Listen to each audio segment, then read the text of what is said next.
Ready? I'm not moving, no, not yet. So we get or not, I'll start. Yeah, we, That's gonna be Mavis drill. Get it, I don't know, we're gonna get a Mavis drill there. Implemented to the year, so. Good evening, everyone.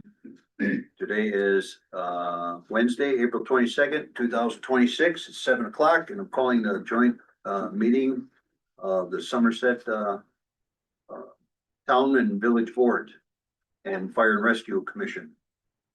We'll stand and have, we'll do roll call first. We head on a table, start with Tim. Tim, yeah, here. Third Town, Somerset. Shane Demling, Town of Somerset. Peter Lawson, Fire Rescue. Hey, Walner Village. Jessica Clark Village. Johnny Kern, Village. Jason Crowley, Town of Somerset. Bryn Crone Village. Chris Duback Village. Caleb Garner Village. Jana Stewart Village. Wendy's Main Township. Great. Let's stand for pledge of allegiance. Pledge allegiance to the flag, United States of America, to the republic for which it stands, one nation, under God, indivisible, with liberty and justice for all. Next item on the agenda is approval of the agenda. What's the board's pleasure? Caleb Garner make a motion to approve the agenda as submitted. Second. Motion made, seconded to approve the agenda as submitted. Any discussion? Hearing none, all in favor signify by saying aye. Aye. No opposed, nay. Motion carried.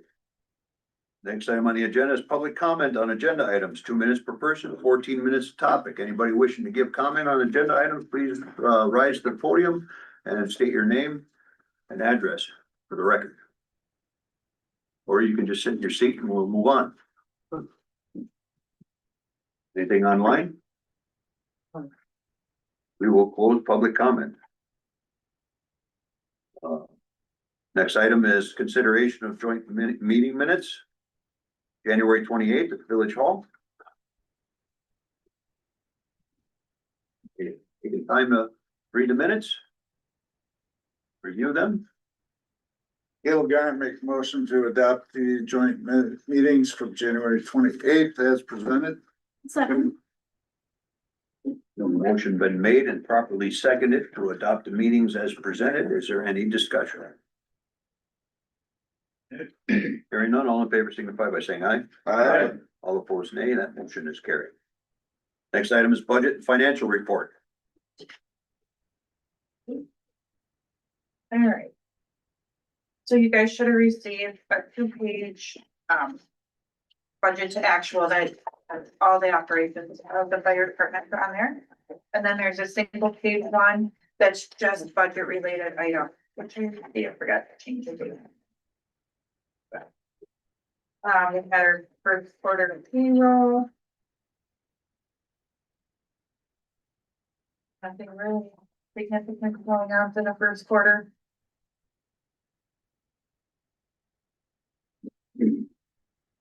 Vehicle maintenance just looks high, but that's all the oil changes got done after the first of the year, so. On every truck that got done. How often do we do this? What's Once a year. I know once a year. Oil change? Yeah. Yeah, thankfully, went through. Okay.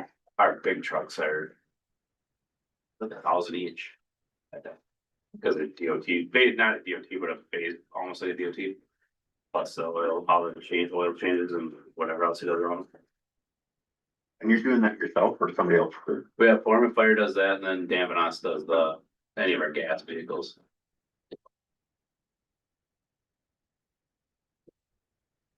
If we did it ourselves, it would never get done. Forget to put the plug in. Mhm. Just trying to find people to go do it.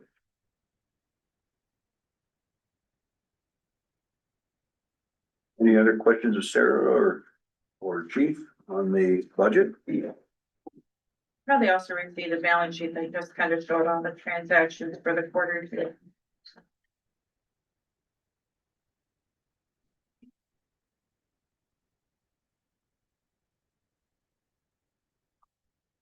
Did we have the 2% dues? I thought that was separate. Or separately accounted? Not same.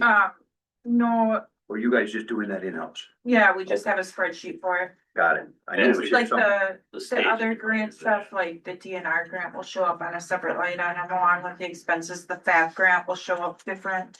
Because we don't have a revenue account for that, so Okay. when we have those expenses, we just kind of move them down. So eventually you'll have like, oh, you can see there's that line item for emergency and fundraising supplies grant, or some of the FAP grant can be used for education, so you'll see that underneath there, but we need to separate off that 2%.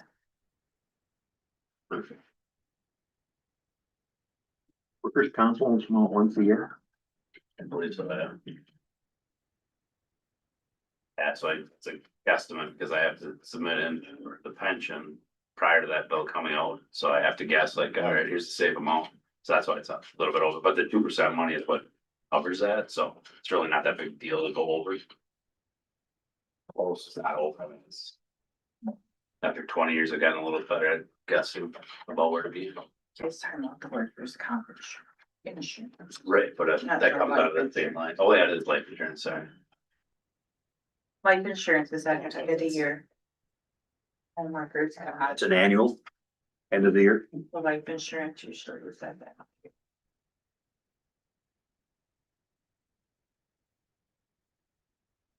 Any other questions? Hearing none, I'll entertain a motion to accept the budget and approve it if one so chooses. I'll make a motion. Is there a second? I'll second the motion. That would be D Plurd seconding the motion. Any discussion?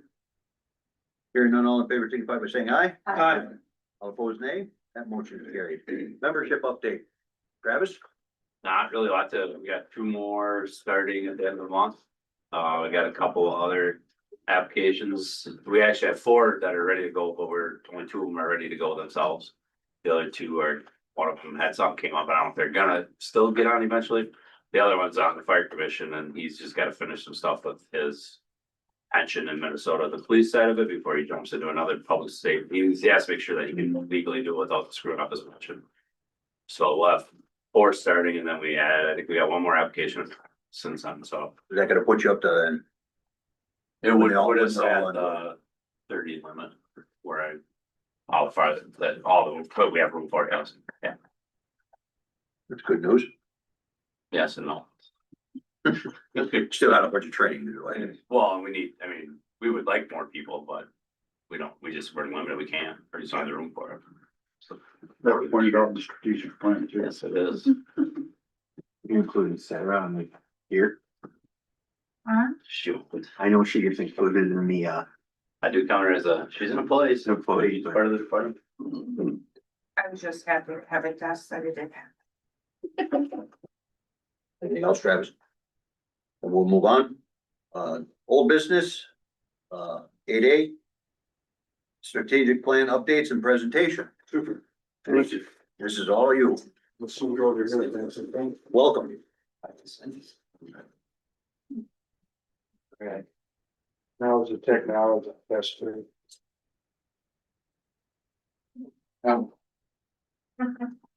See, Sarah, thanks. Thanks, Derek. It might be my battery. I don't think I prepared it different. Okay. Backup plan. We can. Yeah. So, thank you. I'm happy to be here.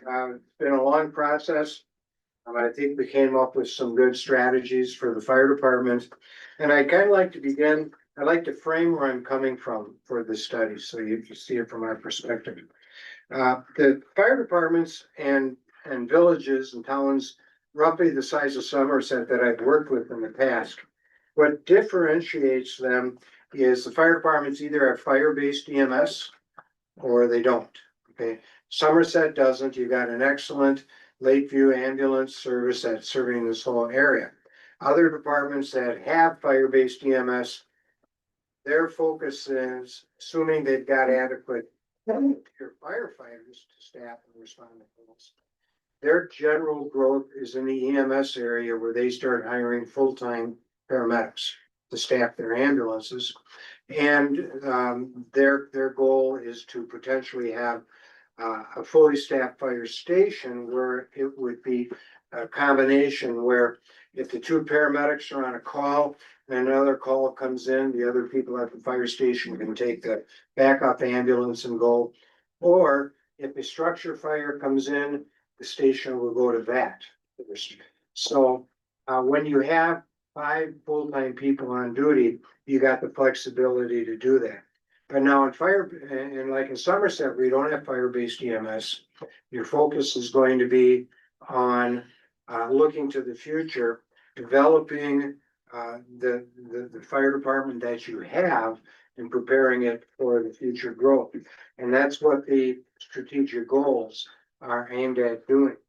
What Somerset does have, though, are the EMRs, the emergency medical responders, which 80 to 90% of the time are going to get there before the ambulance can, because the ambulance is responding from 10, 12 miles away. So those are very important people because they can get on the scene, and in life-threatening situations, they can do the CPR, the defibrillation, the airway management, all those, the ABCs of life control. So it's critical that you've got people that are ability to do that. So what Somerset, what Travis is focusing on, you heard him mentioning, are numbers. If you can get more volunteers, then the odds of having somebody get to the station and go on a call are much better. The smaller pool of people you have coming is going to be the lengthier the response, whether they're available to come in or not. And quite honestly, I think Travis just mentioned tonight that last month's calls were double the month before. So you can't tell, but you risk burning your people out if they're going to calls like that. So having a larger department, having more volunteers is good because you spread the workload out and you have more people come, when they're needed. So from the strategic plan point of view, I can tell you that there are things that we talked about that they can do to grow and improve the level of service. But I also have to tell you that all conversations I had with internal and external stakeholders, conversations always came back to the fire station and what we're doing. And I didn't ask them, okay? That was brought, so I got a pretty strong sense early on that this has been an issue. That is separate from the strategic goals to an extent. You've noticed the first strategic goal does incorporate some actions towards investigating what we can do to improve the fire station situation. But if you are going to grow and do that, that's definitely going to be a consideration when you go in. So as we talk about these things, I want to mention that inevitably when I report out, there are going to be things that some stakeholders don't like hearing when I say it. And there are going to be others that do like it. And, some people are going to say, well, of course, he was a fire chief. He's from the fire background. He's going to say this stuff because he's pro-fire. Well, that is my interest, my expertise, my career. But at the same time, I've run across departments, and in a village of size, I've had to say, no, what you're doing isn't right, even though they wanted to. I mean, for example, years ago wanted to buy $1 million ladder. And I'm going, why? You can't even navigate that on your village streets. But they went ahead and bought it anyway because it looked great in parades. And they made a statement that we've got this. So I don't always agree with what the client's saying, and I'll tell them that. I don't stand in their way of doing what they want to do, but I don't just lay down and say, let me know whatever you want, and I'll find a way to rationalize and promote it. So my experience, both in working with fire departments and with other companies with organizational development efforts, is to put forward the ideas, let them make the decision, get the facts out there as best as I can. But I also run across a lot of people that don't understand the fire service and how it works or why they do the things they do. So it's not unusual to get a question, why are you sending a fire engine with an ambulance? I don't want a fire engine to draw too much attention. Well, they don't understand the amount of equipment that's involved with EMS today. When I was doing EMS, it was a jump kit. Now they've got the defibrillators, more of the oxygen, you name it, multiple jump kits with drugs, so it's a different animal. And if they had a state law saying that every patient who goes on an ambulance has to be less than 200 pounds, that would be wonderful. But unfortunately, you know, we get people with all lifestyles, and we get big people, small people, and you need bodies there to help assist and do that. Some of the technologies have changed to make handling larger patients easier. I had back surgery by the time I was 35, thanks to lifting patients and twisting and turning and carrying, you know, up and down stairs. So there is a method to all of the madness.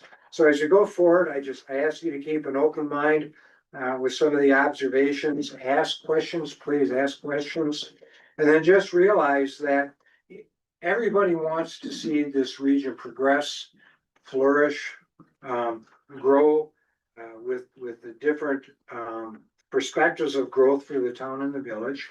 But in order to achieve that, it is oftentimes challenging the status quo. Okay, so that's the tough part, you know, and there's lots of people have lots of legitimate reasons about their concerns, but you also have to look that your sphere of influence for where you are right now only lasts as long as you're here. So if you don't run for reelection, or if you get beat in an election, or you retire from the board, or even, you have to ask yourself, am I leaving this community in better shape than it was when I came? And more importantly, am I leaving them prepared for the future? Because if you don't leave them to be prepared for the future, then the next generation of leaders are going to come in and they're going to be playing catch up big time. And it's oftentimes ugly when you have to play catch up. It's expensive when you have to play catch up. And there's a lot of political derision when you have to play catch up. So if you can reasonably have a planned progression, you know, where you're going, that's oftentimes where you get the greatest support. And you probably not telling you anything you didn't know. At one time, the Eau Claire City Council made a proud statement that they kept the mill rate the same for 7 straight years. What happened on the 8th year? 20% tax raise. People were not happy, but the people that were on city council at the time could say, I didn't raise taxes, but they left a mill of a hess for the next people, and it was a very unpopular thing. So I encourage governing bodies to look to the future and find a way so you can take it incrementally to spread the pain out, rather than get it all in one chunk. It just makes sense. Change is inevitable. And you have to grow and you have to do all that. So how can you do it where you have the balance of cost, affordability versus where you know you need to go? Now take the pandemic. COVID threw a corkscrew into everything. You want to build a house post-COVID, get ready to go from $150 a square foot to $200 a square foot, right? Simply because of the cost of the materials and the scarcity.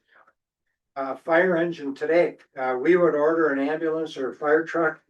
How long did you used to have to wait, Travis, 10 years ago? Maybe 6, 8 months, a year? Yeah, 10, 12 months, yeah, the most. Now you're waiting 5 to 7 years to get a fire truck. And you're not talking 350, 400, 500, 600,000. You're talking over $1 million. And you place an order today for a fire truck, they will not guarantee when it's delivered, it's going to be that price. So how are you supposed to budget and deal with that? But that's the situation you're starting. And now, if you can't afford that, now you're competing with all these other departments for what's out on the used market. And just like COVID, you try to buy a used car or truck, what was it like? You know, everything just escalated. So we're in a difficult time now. And I will tell you, some of you may not know that a number of the career departments have filed suit against one of the fire engine, Pierce Manufacturing, because of this. And they're saying, you know, you didn't plan right, you aren't doing things right, that this takes so long and costs so much. I don't know where that legal battle is at. I don't know, Travis, if you've heard anything. No. But more municipalities are signing on because they're saying this is crazy. But this is what we're living in right now. And now with Somerset, with where you want to see yourself in a decade or 2 or 3 decades, you're dealing with these issues now, and they're only probably going to be very slowly getting better, you know, if they do. But failure to act now is going to put you in an even worse situation. So it's kind of like we're in a no true win situation, but you could be in a bit of a win-win with the proper cooperation and planning, you know, and commitment and education of the communities and those that you serve. So with that kind of introduction, that's where I'm coming from with the strategic plan. So what I plan to do first is kind of go through the process of what I did. And I'm going to get to the strategic goals that we put out for Travis to consider for the department. And then we're gonna walk in and talk about the fire station and tell you what I found, and then we'll get the comments from here on that. So with that, I'm gonna go to the initial slide there. Oh, maybe it wasn't my remote. Maybe it is you. Welcome. No, I took that out now, so. Oh, okay. All right, so the goals were to identify critical issues requiring immediate attention, assess recruitment and retention and current impacts upon both of those, evaluate current department resources, recognize current limitations in those resources and suggest strategies for enhancing service delivery and reducing the limitations of the resources, and then to prepare for increased service demands. They did make it with the understanding they'd like to see a 20 to 40 year strategic plan to kind of go in line with the comprehensive plan. It's really tough to plan that far ahead, you know, in this type of a thing. So, but we're gonna throw out some things that will help you get going in that direction. So go ahead, we'll go with the next one. So I looked online, did a little research, read each of the comprehensive plans. And we're seeing both the town and the village, they're identifying growth trends over the past 25, 26 years. The village has grown 47% since 2000, and the town's actually grown a little bit bigger. St. Croix County's comprehensive plan supports the growth statistics that are there. It also mentioned that increased retirements over the next 20 years because of an aging population means you're gonna have a more senior community. That may or may not be balanced out by new people, younger folks moving in with the current demographics, the new St. Croix river crossing bridge, things like that. But you're gonna have a more aging population, and an older population is going to require higher level of service requests. So Somerset Fire Department, again, I may be stating the obvious, but you're serving a 46 square mile area, both rural and urban settings. We responded from the same fire station for over 50 years.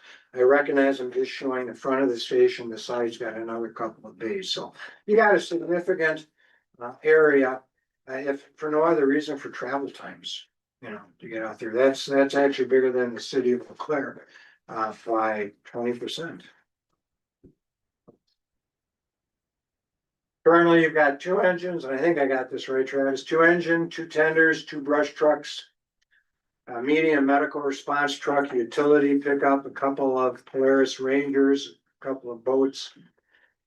And your staffing consists of the fire chief, an assistant fire chief, 2 captains, secretary treasurer, and then firefighters / EMR. So now your number is going to change with your current recruiting. So the chart up there is simply showing the incident types, and you'll find that on page 10 of the reports.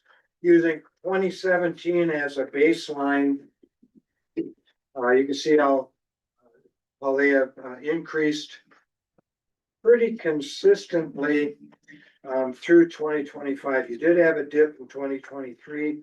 You had about 20 calls fewer than 2022. But other than that, it has been consistently growing over that period of time. And all of that was pre-improved infrastructure. 2025, again, a slight dip, but you're gonna have the ups and downs going on. Just like, you know, this month's run call is double what it was last month, you know. You look at the general trend. Does that seem to be consistent with, just the population increase? Is there an equation between the call volume and the? I'm sure there is a relationship there. Yeah, absolutely. Yeah, more people are doing more things, you know. Just so what he's talking about compared to, it's actually, so April last year, we did 20 calls. As of today, in April, we're at 45. So we've more than doubled what we did last year, the same month, for whatever reason. Sure. So that clearly is not gonna be reflected up there, because that's like up like that. Yeah. What's going on, it's medicals and whatever, it's nothing out of the ordinary calls, it's just your normal stuff, but we're just getting hammered right now. So, I mean, we had 5 calls alone yesterday, we had a call after midnight, and unfortunately, nobody went, you know, we have an ambulance service that goes, so. But you're gonna have that happen with only, you know, limited number of people that can go and people have jobs and stuff, so. Kind of all plays into this whole deal too. Would you say that no one showing up on that one from the fire side affected the outcome? I wouldn't know, the ambulance service handled it. But there's no state statute that requires us to respond, like it's, the ambulance service has to, there has to be an ambulance service that does go to that call. We're obviously there, as Bruce talked about earlier, we're providing that early care that Lakeview's not gonna, you know, if they're tied up somewhere, they run a model that their trucks move around. And if their trucks in Stillwater out, now they've got a truck that's in the middle between North St. Paul and Stillwater coming, you're looking at 20 minutes, maybe more before it gets here, or even from Hudson, they're pulling it. So that's why we go, that's why we've always gone. We've brought people back from cardiac arrest because we're there before the ambulance gets there.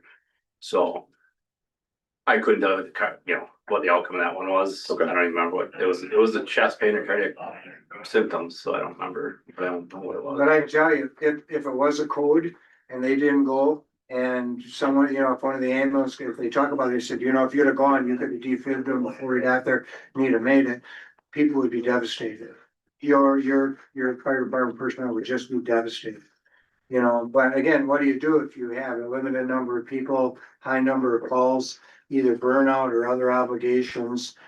You can't get everybody to go to everything, which is why more is good, because if you had another 10 people on the department, odds are a lot better that someone would have made that call. So I have a question, and you aren't gonna have the data on this for the month, but were those increase in calls, were they consistent as to the history of, you know, percentages, fire versus EMS versus other? You know, I'm looking at the chart on page 9. I mean, do you evaluate on, you know, on a monthly basis? Oh, look, the fires have gone much higher, or the EMS has gone reduced. I would say it's consistent with what it's more, I mean, majority of what we do is medical. I mean, that is Yeah. definitely what we And do. that's consistent. Yeah, it stays consistent. And that's fire service wide, 80% of calls are EMS roughly, no matter where you go. Say that again? 80% of fire department calls that respond to medicals are medical calls. 20% are fire or other type rescue. Probably less than 5% are true structure fires, or you're pulling all the stops out of it, you know? But then you could have hazmat, you could have car crashes requiring extrication. All those other things that fall into that. I got a quick question, Travis. Can you clarify other hazardous responses? Like, I'm not sure what. Example might be carbon monoxide alarms. Yeah, so I guess a hazmat response would be like an actual, like gas spill of gas Yeah. or diesel. right, see, I Right. can see that, but I was Carbon curious. monoxide alarm goes off and we go respond to it, and again, 99%, 95% of those, well, maybe this year's not really, I shouldn't say that, we've had some pretty high carbon monoxide, we lost someone in the township due to carbon monoxide. So that's where that kind of Yeah. stuff falls. I don't know where you would throw, like a river rescue, water rescue, anything like that, you know, that's obviously a hazardous response. I will say that you guys will start seeing better data coming out of us in the future, because we have a new reporting software that we're switching to right now. And it's very data driven. I sent it to Bruce too. Darley is one of like a truck manufacturer, but they sell fire equipment, but they actually came up with their own little data. They're pulling from like the national reporting system. So it's interesting, you can compare ourselves to other departments. Like Hudson, for example, and they do 500 calls a year. However, they don't run medical. They're 14,000, 15,000 people that live in their city. Well, you know, and we're sitting at 7,000 total between our village and town, and they've got Troy and however many other townships that they cover. So again, it's really relative, you know, we're going on the same amount of calls that they are. They're a much larger department than we have, but we're handling medicals and they're just handling fire. So, but they also have 2 ambulances in the city of Hudson, so. You know, and other things, depending on what kind of spring, if you've got a dry drought situation, you can see an increase in fires. You know, grass fires, wildland, urban interface, things like that. So that's where you tend to see the spikes, but if you look at all the numbers, everything just, and you have a trend. And I can tell you, since I got my toes wet in this back in 1975, it has never gone down. The only thing that fortunately has gone down are firefighter on-duty deaths. And that's because of better personal protective equipment, better scene organization, the incident command system, and more of a focus on firefighter health and safety. That's the only thing I've seen go down. But even that is only going down to a certain level and it's kind of plateaued off. So, but the responses and all that will continue to trend up. So. Now I heard our birth rate's dropping, so maybe that'll impact things a few decades down the road, but for the time being, we don't have to worry about that, so. Right. So the priorities that I was going in with this was looking for issues that would impact operational effectiveness, preparing for impacts of a maturing community and growth, the stability of your fire department workforce, albeit volunteers, they're still your workforce, community involvement, and financial sustainability. That's always important. So what did I do? Well, I researched the community's comprehensive plans. I looked at the fire department components, their mission, their vision, the apparatus, fleet, and equipment, Travis's apparatus replacement plan, equipment replacement plan, went through the fire station, looked at that closely. I did a SWOT survey analysis, and I'm sure you're familiar with it, but it's strength, weaknesses, opportunities, and threats. And I sent that survey out to everybody on the fire department. And an example of that is on the last 2 pages of the report, showing us questions I asked. It's amazing. I got responses to the questions, but when you give some folks an opportunity, they just expand and tell you a whole bunch of stuff that you didn't even ask for. So it was really interesting to read that feedback. I had stakeholder interviews, both internal, by internal, I mean, the fire department, the chief officers, village and board members. External, I spoke with members of the business community that we could get a hold of and make interview times with. And I'll tell you right offhand, everything came back really positive from the external, which is awesome. Internal, positive as well, but then you get your little interpersonal dynamics and your organizational dynamics that creep up and say, we'd like to see more teamwork training, or we'd like to have a different command structure for supervisors, you know, we want this and that, and that all, you know, you get that wherever you go, you do that. And then reviewed the budget and financing needs. So the mission and vision services that are governed by the village and town boards and the fire department officers, you all work together to make it. And of course, I'm just quoting it, provide the highest quality proactive and reactive fire rescue service of a modern nature. You know, what's proactive? It's your public education, your fire prevention efforts, community. Yeah, your reactive, of course, is when you have to respond when bad things happen. Fire service is by and large a reactive organization. We react to what happens, and we react to what resources we are given to provide those services. There is a broad commitment to the communities from the fire department. they really express a desire to help. Most of them say, why did you join the fire department? It's because I like helping people. And I can identify with that. That's the most gratifying. You come back from a call, a lot of them, some of them, they come out and say, I don't get the satisfaction out of my job that I get out of saving somebody's life or helping them, you know? And I don't get paid to do this. And that's the mentality. Not everybody can be a volunteer, firefighter, emergency medical responder, or EMT. It's the right mindset, and that's the mindset. When you talk about your employees, what you're dealing with, you're talking about people that really want to make a difference. So keep in mind, when you have a conversation with these folks, or whatever it may be, if you just shut them down and say, don't worry about it, we'll do it some other time, it's like deflating a balloon.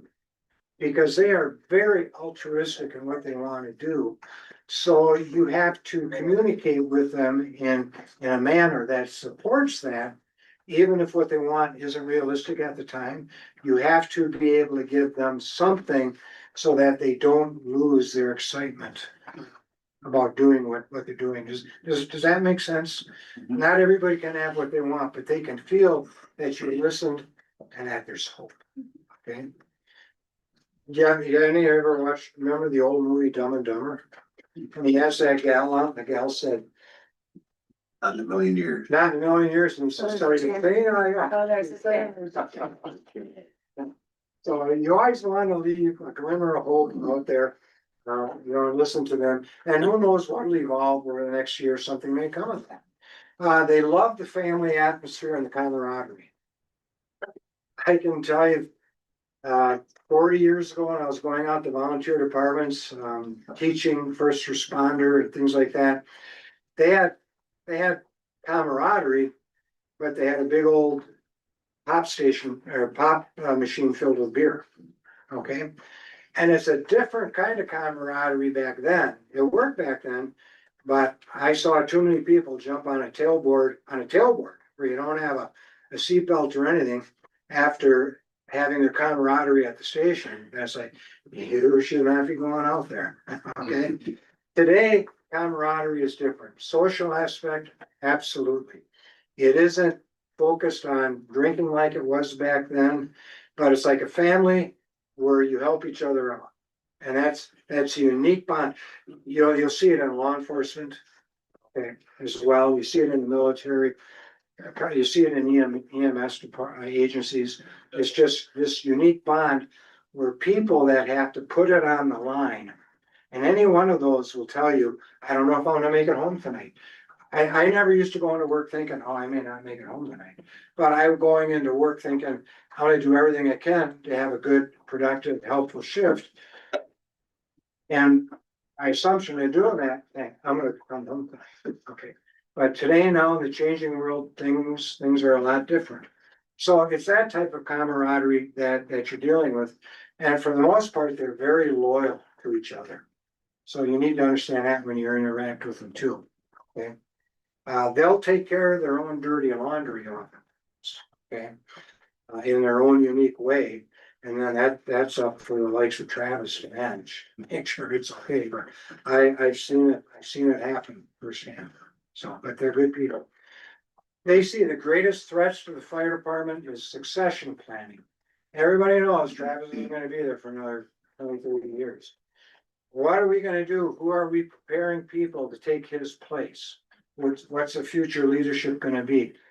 They like the current leadership, they respect the current leadership, but there's an anxiety about what comes next. And again, you probably all heard this, you don't quit your job, you quit your boss. So they want to make, they're concerned about what the succession plan is and gonna be, and that's something for Travis and his assistant chief and captains to work on.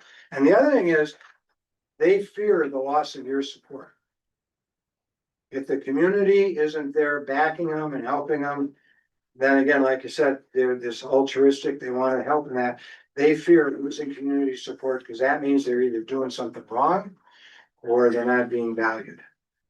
The threat, there really wasn't a lot of threats out there, but what came through, were the limitations of the current fire station. They all see it, and we'll talk about that down the road. And what's the opportunity? I said, what opportunity do you see out there? They said, we have opportunity to be a greater part of both communities. They want to get out there and do more and be seen in the community. And they want to work with the town and work with the village and say, how can we be a part of what you're doing? I mean, if it's a blood pressure, giving blood pressure stations at a community event, anything, having a unique fire education opportunity. I don't know if you got a Sparky the fire dog.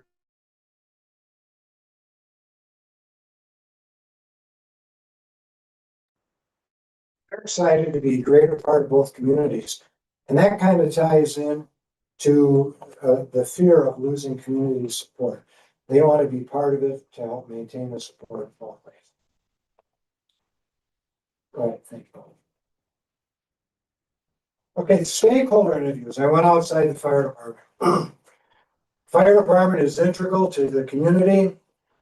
Growth needs need to be prudent, not just I want. Staffing, potentially future full-time.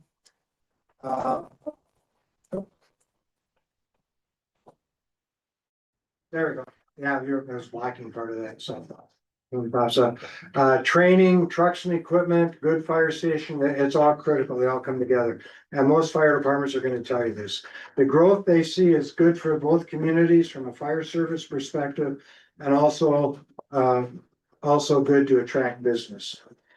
Now, firefighters aren't sadists, so when I say it's good from the perspective, we're gonna have more calls, okay? No, it's good from the perspective that more calls are going to be a result of the growth. And that is good because the fire department is gonna be there to help take care of it. Okay? Now, I'd be lying if I didn't say I didn't love a good nifty 50, as we used to call them, where you had a crash and extrication of blood and guts and gore and all that stuff. I didn't wish for it, I didn't like it, but it allowed me to use my skills to the fullest. And I would go back to station feeling, wow, this is awesome. I did a good job. I'm ready for the next one. And that's what you want in someone, if I ever need an ambulance or something coming to assist me, I want someone there who wants to be there, not someone who feels they have to be there. So it's all in the perspective. Funding is the greatest challenge. Again, nothing new. We're hearing that all over. Some felt that now is the time to be bullish instead of bearish. And these are your stakeholders, I had one of the stakeholders say, I've been in business and to me, I wanted to have a good working inventory. I wanted to have lots of good capital equipment because if I have it, my growth will come and I will use it and I will satisfy the customer's needs. If I wait and all of a sudden get a rush of customer orders and I'm not prepared to do that, I'm not going to survive. So he said, if you look at the fire department from a business perspective, they got to front load, they got to be ready for what's coming, or instead of just losing business dollars, your people's lives and property are at stake. Okay. And once you have really bad experience at that, it's really tough to come back from. You do that. Now, and there was also a comment saying, Somerset town and the village, we're in competition with other communities, especially now with the new bridge. They're seeing a lot of new growth, a lot of people coming over, living in Wisconsin that want to get out of the high-tech state of Minnesota. And these communities are competing. They want them to come in and bring their businesses and bring their dollars and bring all the good things that comes with them moving in for growth. So Somerset, the greater community, has got to be prepared to compete for this influx of resources coming in from other areas. So one realtor I spoke to, he said, I think it was one of the board members, he said, I've had people call me that I know in Minnesota saying, you got a place I can buy, you got land I can buy, I want to come and build and live there. And that type of stuff is happening. And that's kind of the foundation of where we're going. Town stakeholder interviews, satisfied with the services, There is a question of some of the procedures. An example being, why does, a vehicle sit on the station tarmac waiting for people to come in? And they're waiting long enough that the ambulance goes by, so they didn't get to the scene first anyway. You know, what's the deal? And again, you know, that goes back to availability. You got the people that can come from the limited draw. And the policy, if Travis wants people driving apparatus or trucks by themselves and going to calls by themselves, I mean, it's done in other areas and that, but you know, there's a lot of considerations and that's a local decision. There's a concern about fiscal equity, obviously. Village, you use more of the fire department services than we do. More calls come that way.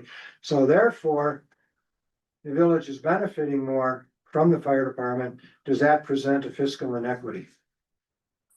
Okay. Are you paying just to have them there, or are you going to have a fee based on services? So it's depending on how you want to fund that, so. Concern about possible increased costs associated with any change, and that goes back to the fiscal concern. And incorporate the community resource into the fire station. I said, well, if you're gonna build a new station, or even with this existing one, put something in it that'll draw people. Whether there's a senior center, whether there's a coffee shop, something like that. Incorporate it into a new building and then have fire department personnel staff it. And whatever money they get selling coffee or donuts or having events, that all goes in to fund the fire department. And they said the community will support those type of activities where the money goes straight back into the community. That's kind of unique, you know. Other thoughts were, is there, can you incorporate something else into the fire station? And I believe, is there over in New Richmond, they built apartments above the fire station? No, it's a library. Oh, the library. It's a Oh, library. library. So, They put a coffee shop in there too. did they? Yeah. Okay, so I mean. Fiscal times are tough for all public sector things, so creativity, you know, is a word. I'm sitting there thinking, why would, maybe that's what we were talking, maybe we should put apartments above the fire station, although. I don't know who would want to live above the fire station unless you're on the fire department, so. Yeah. Their comment was that fire department sometimes seems to have this, we have to keep up with the Joneses, we have to keep up with the neighbors, attitude. And, you know, they get a new truck, we gotta get a new truck. They do this, we gotta do that. And when I brought that up in a discussion, one of the comments was, well, if the neighbors are doing the right things, then I'm okay trying to keep up with the neighbors. Because they're doing the right things, they're making the right investments, they're getting the right people, they're gonna be set up nicely. Yeah, then I'll keep up with the neighbors. Then I think we should, if you look at it from that perspective. You know, when I talk about that $1 million fire truck years ago, they were absolutely, it was from the Milwaukee metropolitan area. They were absolutely trying to keep up with the neighbors by buying it as well. Because they wanted something they could put on the parade and show their neighbors, we matter. Okay. That's not the case up in this part, and that shouldn't have been the case down there, I think. So look for alternatives in the new station. Perhaps do an addition to the current building. One of the comments I've heard is has there been additions to that already in the past? Yeah, so we're just gonna be adding another component to the building and it's gonna become more of a maze. But that is a viable alternative to consider, doing an addition to get you more space that you need. Utilize mutual aid for the needed apparatus. Okay, the elephant in the corner is the ladder truck, or as if you read in the report, the Quint, which is a pumper that can provide ladder functions, most notably an elevated stream. You can use it for rescue in limited cases where you can do it, but they're saying like, we can't afford a Quint, but our neighbors have it, so we'll call them when we need it. So if you look at the definition, and if I repeat myself later, we'll skip over it. But if you look at the definition of mutual aid, it's one of two things. You either have two communities with comparable resources. And when one is overtaxed, the other one comes to help. Or you have two communities with a written agreement saying, you've got a ladder truck, I've got a hazmat truck. You need the hazmat truck, I'll send it. We need the ladder truck, you send it. That's a specific agreement where everybody knows what's going on. But to assume a neighbor would just send their truck over, isn't fair. I actually had a Chippewa fire chief say to me once, we're not gonna get a ladder, replace our snorkel. You guys have a ladder, if we need it, we'll call you. And I said, that's fine, but I tell you what, then you need to help me with maintenance costs.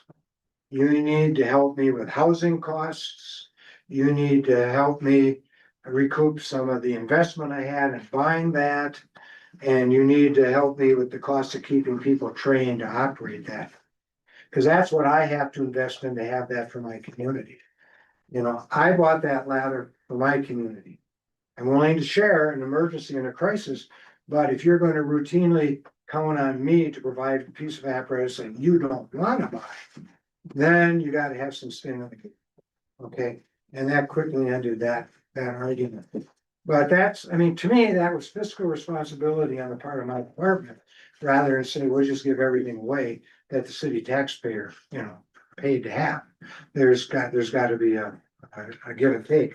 Now, true mutual aid, a lot of stuff can happen on one side more than the other, but stuff happens. And true mutual aid is reciprocity.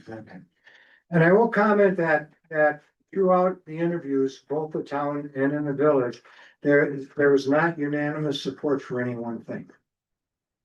Okay, a number of people shared views, but others didn't. So that's healthy. That shows that a debate can happen.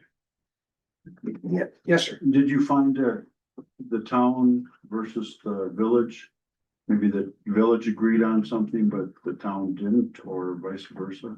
Or was it diversion or not unanimous in any? I would say when you look at it in the big picture, and I'm gonna mention this in a moment, but you look at the comprehensive plans, you have two different visions. The town has a visions of a rural setting. The village has a vision of growth, urban setting. And they don't blend well. I mean, you're looking for two different things.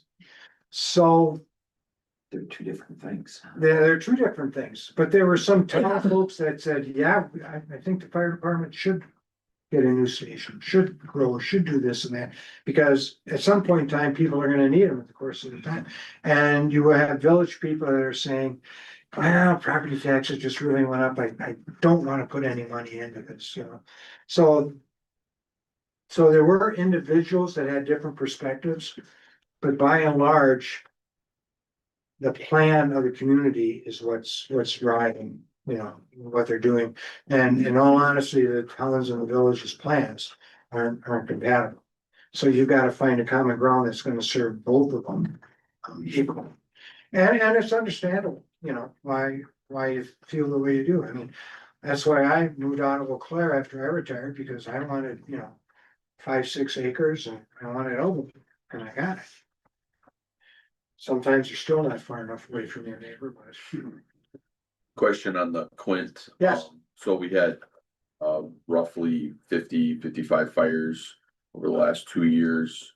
How many of those actually required Quint capabilities, would you say? I don't think you put a number on it. You don't buy it to retro look back what you needed it for. You buy it for what you might need it for. You prepare. The whole premise behind a fire department is be prepared for the worst. So if you don't have the equipment to respond to the worst thing, now you just kind of shoved everybody else it up. We don't care about that. It's one out of 55 in years that we could have saved that house because we had equipment or saved a life, but we didn't have it. So wow, that's just one. Right. We don't look at it that way. Like I will never look at it that way. I'll never tell you, oh, if we would have had that 25 of them fires would have been not a whole different story. We don't know. We don't have the equipment we don't know. By the time we can get that piece of equipment into the area now, you're talking half an hour from the time the fire started. And with the way the house is burned today, it's gone. So you would say you didn't use it in Quint then? We would have used it on, I mean, any structure, right? We would have had it, would have been there, we would have used it in a heartbeat. So when it's it's not not just just mutual aid with the Quint? If we called in, I just said, if we called in mutual aid with a Quint, it's gonna be half an hour, 45 minutes after that page went out. By the time we realize what we have, by the time we request that, by the time we get to the station, we're already 10-15 minutes into it. We go en route, we determine that we need to call somebody else. Now we're looking at 25-30 minutes travel time, their response to the station, it's too late. It's worthless. Unless they're starting right when we're getting paged out. A mutual aid for something like that doesn't do anything for us. It's unfortunate, unless you've got SMC's on fire. And we've been there, our 5 minutes in, and we start ladders and whatever. Yes, that's gonna be very important for that. But on your normal structure fire, by the time you get one there, with the way houses burned today, it's too late. And I got a slide specifically dedicated to the bin, so maybe I'll cover some of what you're doing. Okay. Cool. And then, Bruce, I have one question. yes, sir. So. I know what you're saying about, the stakeholder interviews and everything, but did you notice or see anything that is kind of understanding that this fire commission and this joint commission kind of serves two different municipalities with different visions of their municipality, but for one goal, and that's to provide safety and support for each of their municipalities? Was that a common theme that you kind of seen in there, or did you see a lot of us versus them? I think it was a common theme, the difference being what's your definition of a safe environment for your community? In the village, where you have a denser housing situation, your idea of safety is that if my neighbor's house is burning, mine doesn't start on fire because I'm close to it. In the town where you've got minimum 5 acre parcels, 3 to 5, you're not gonna have the exposures unless you've got a farmer saying, if my barn starts on fire, I hope my house doesn't, or vice versa, or whatever. So I think it wasn't strictly an us versus them like this.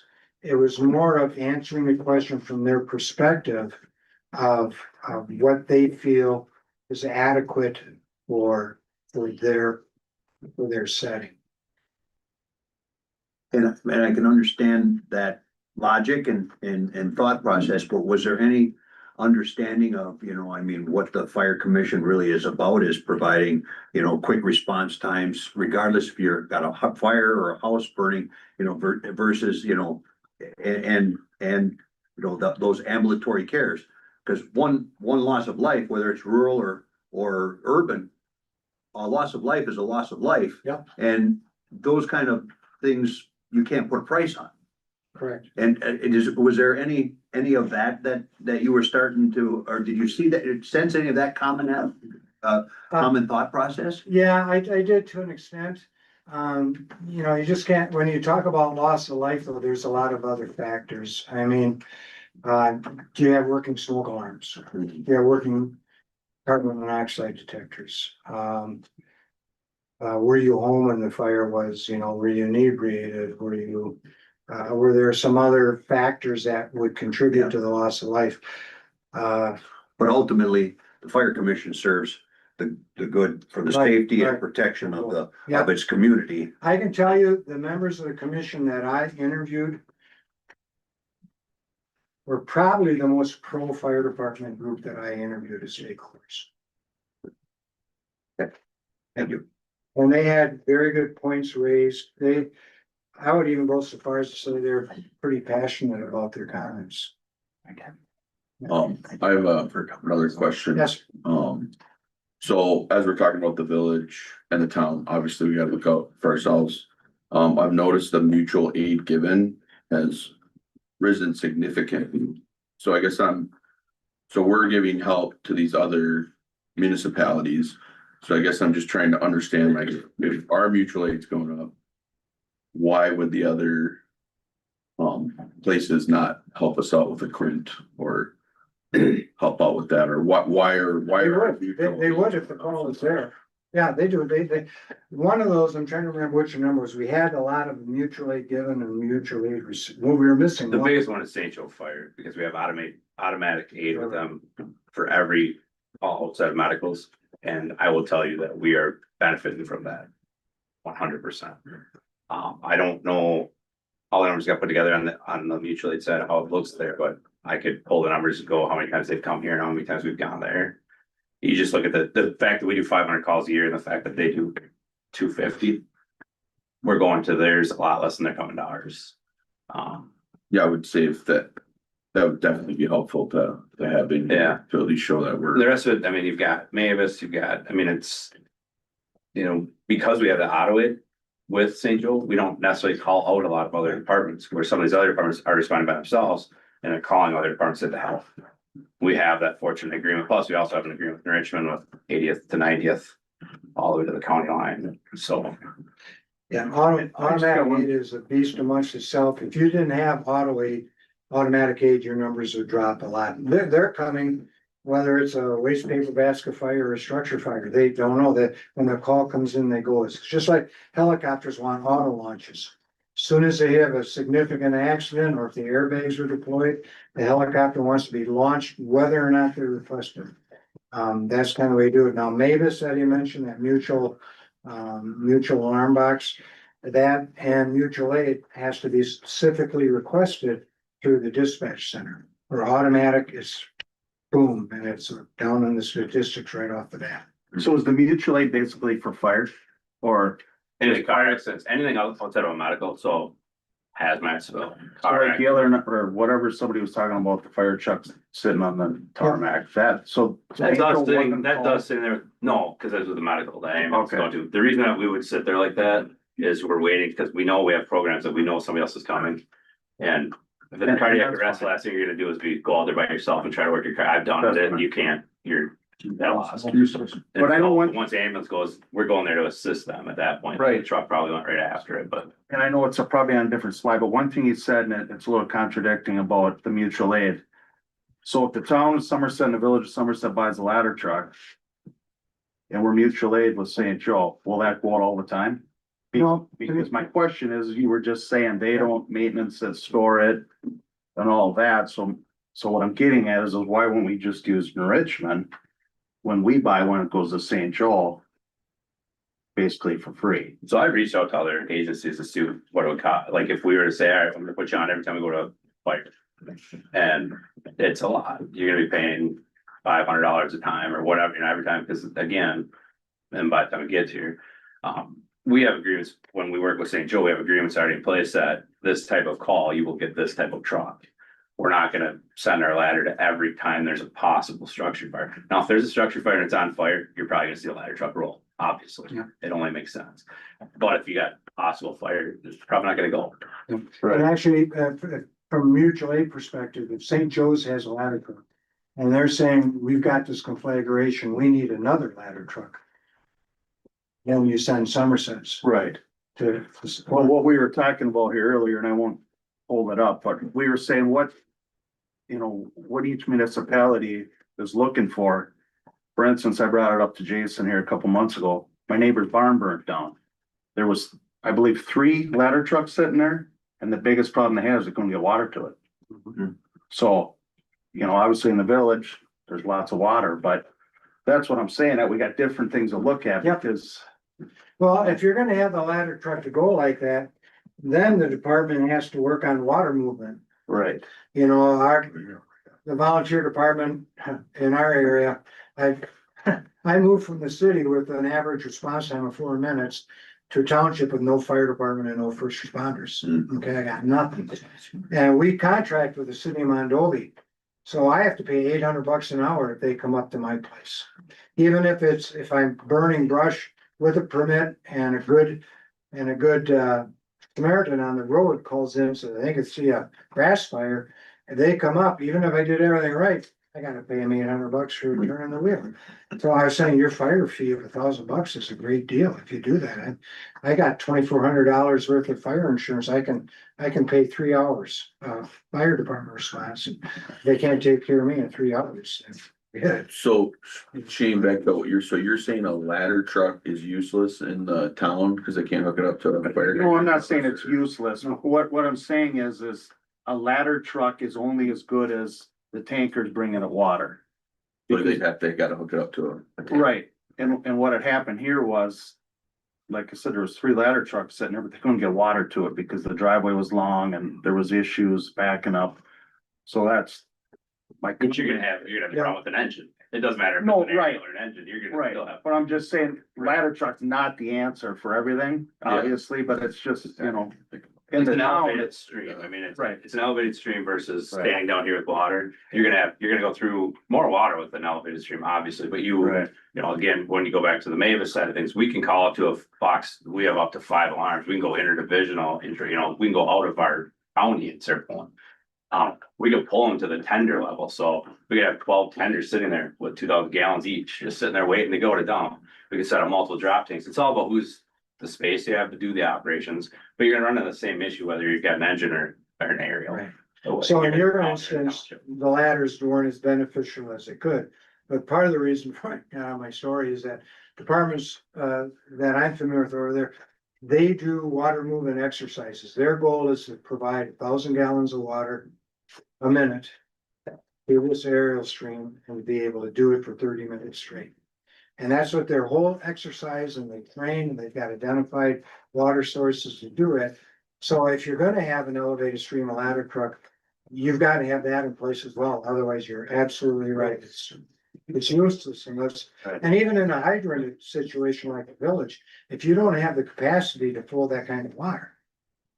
You know, if you're gonna suck the mains dry and do it, that isn't gonna help work either. So it's a big picture plan. And that's part of our ISO rating, in the township is water shuttle, we have to maintain X amount of water per gallons per minute.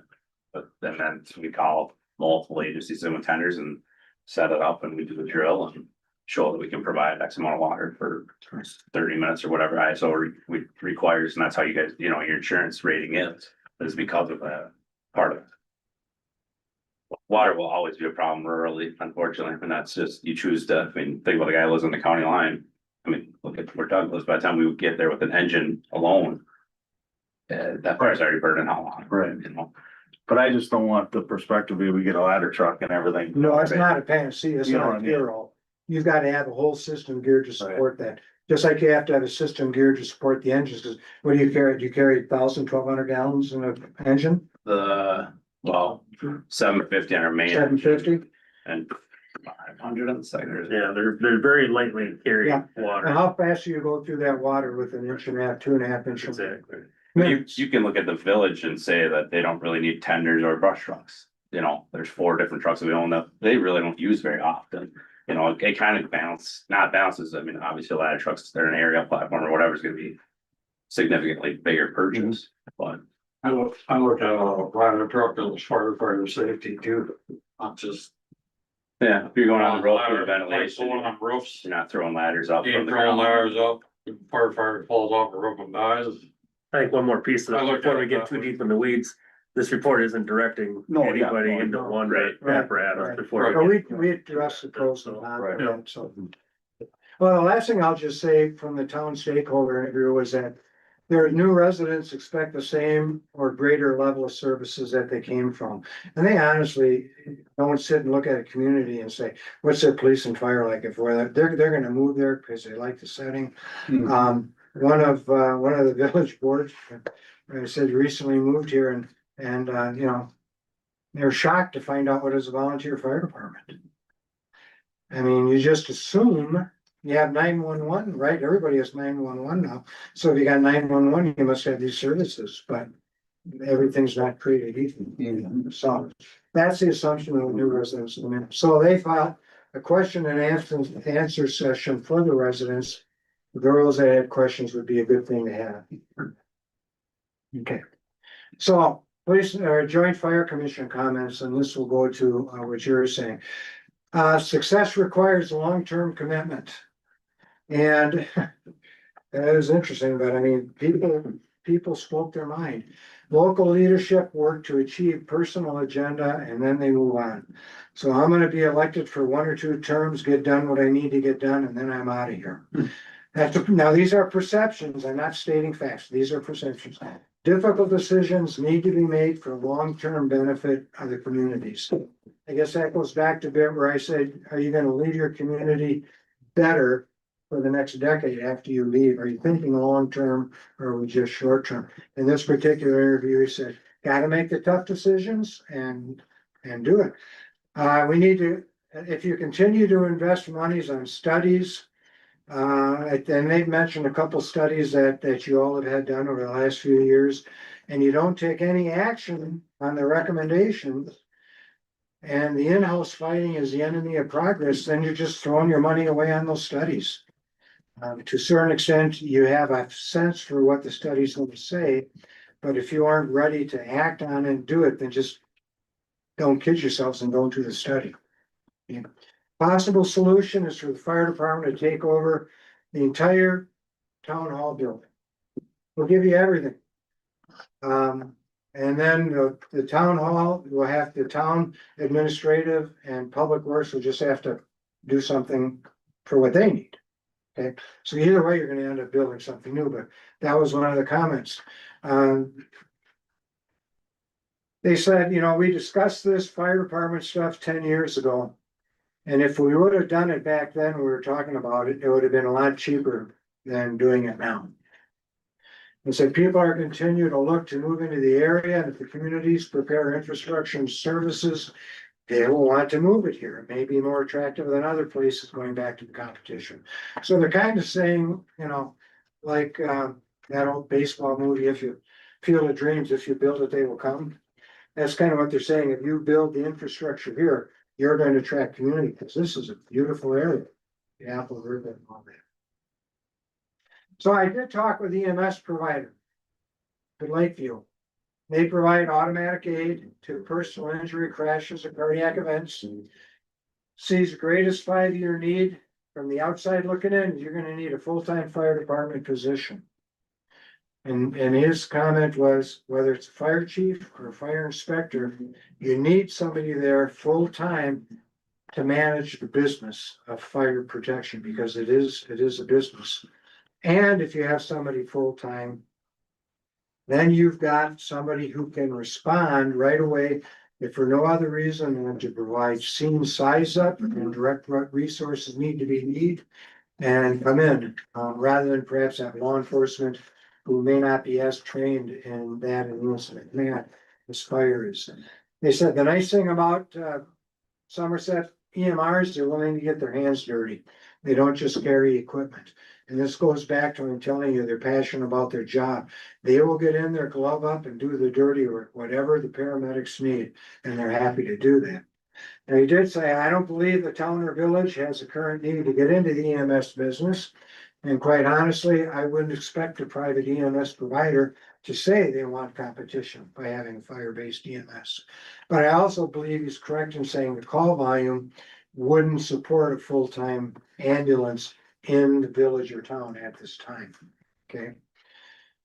But that being said, he said that Lakeview would consider staffing an ambulance down here in Somerset if there was sufficient space to do so, and they were invited to do so. They actually had considered building an EMS station near or attached to the clinic at one point, and that just hasn't proven to be a reality yet. But he said, you know, we will probably bring an ambulance down to your community and station it out of there within the next 8 to 10 years, regardless, whether you ask us to come down or not. Things are growing. This is a really excellent place to position a rig for their service area to go. If they did bring one down,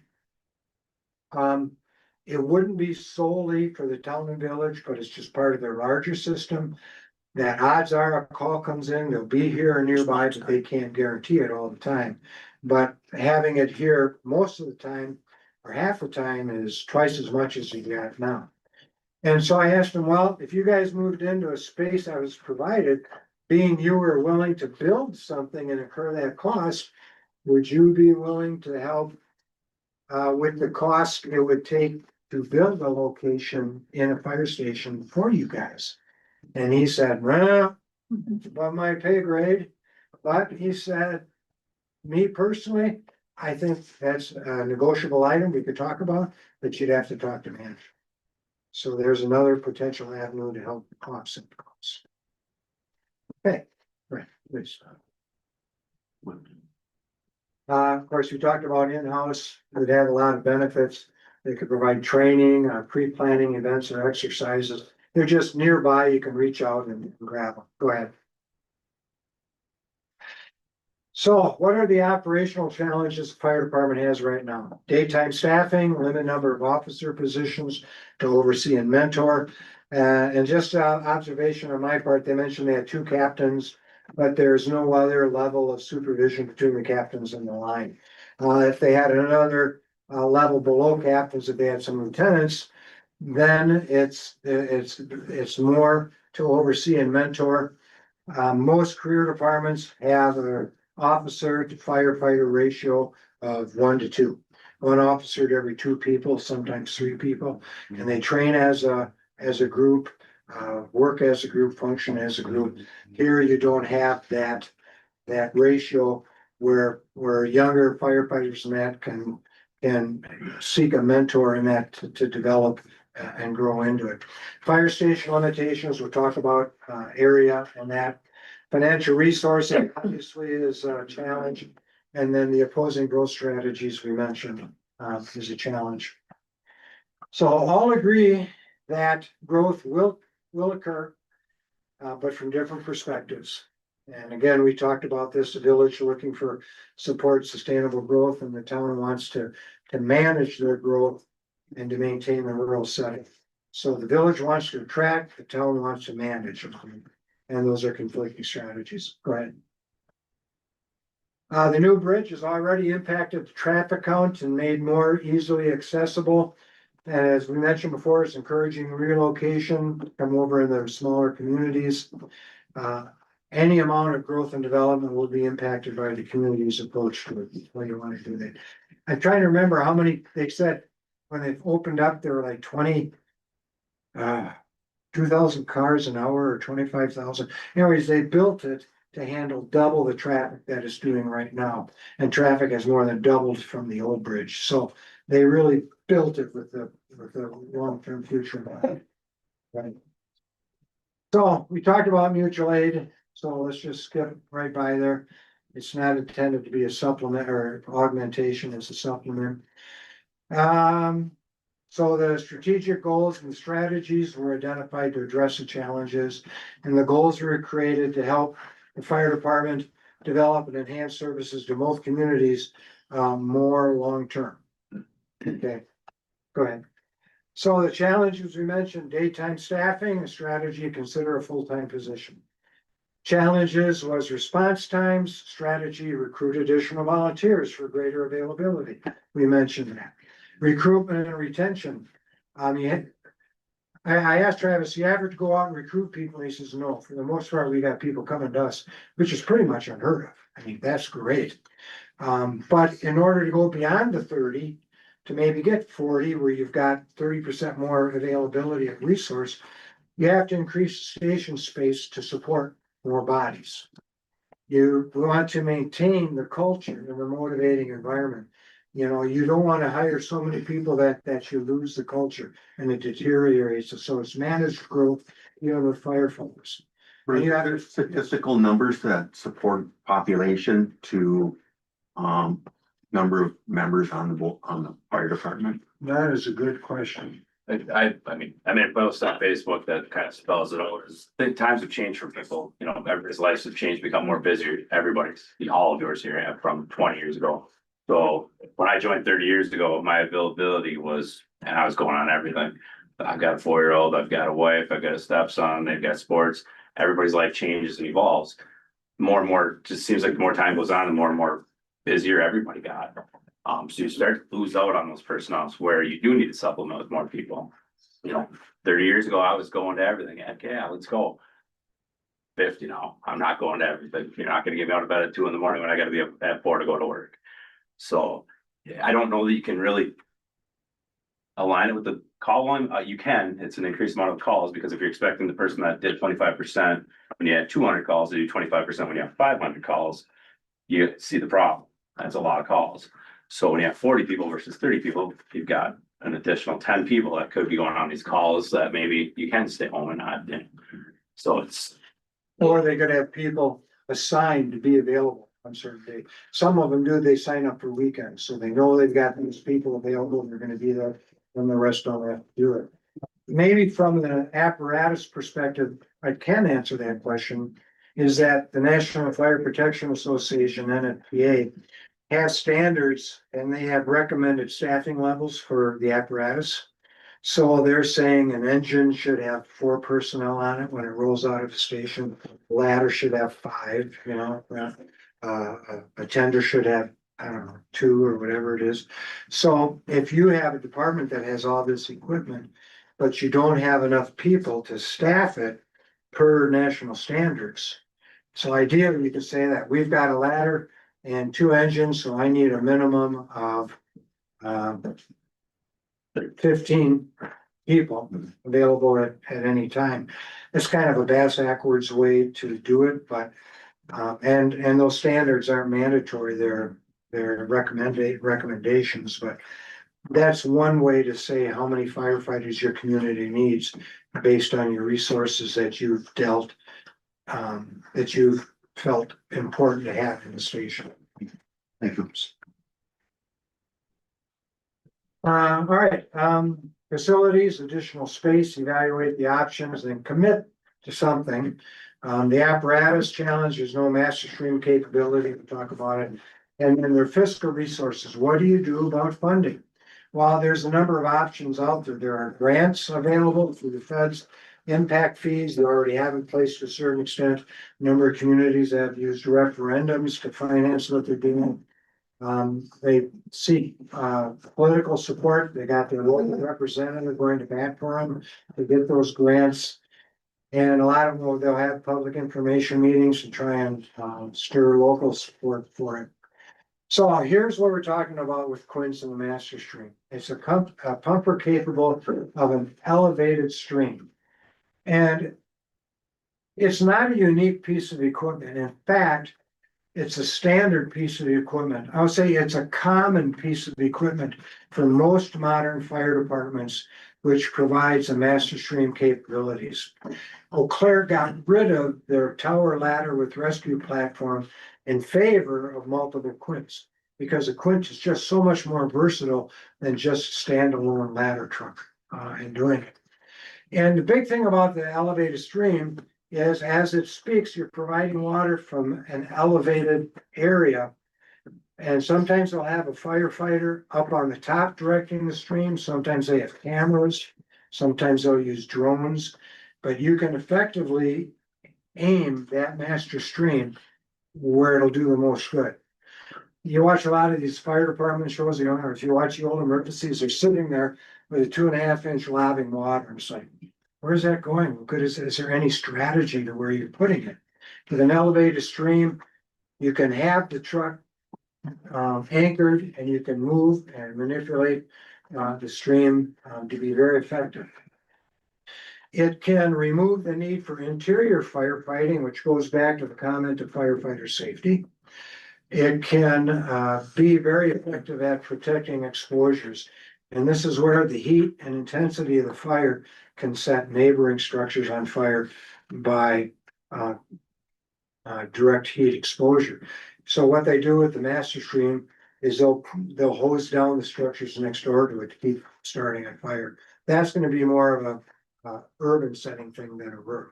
Just a practical question, what does the quint cost?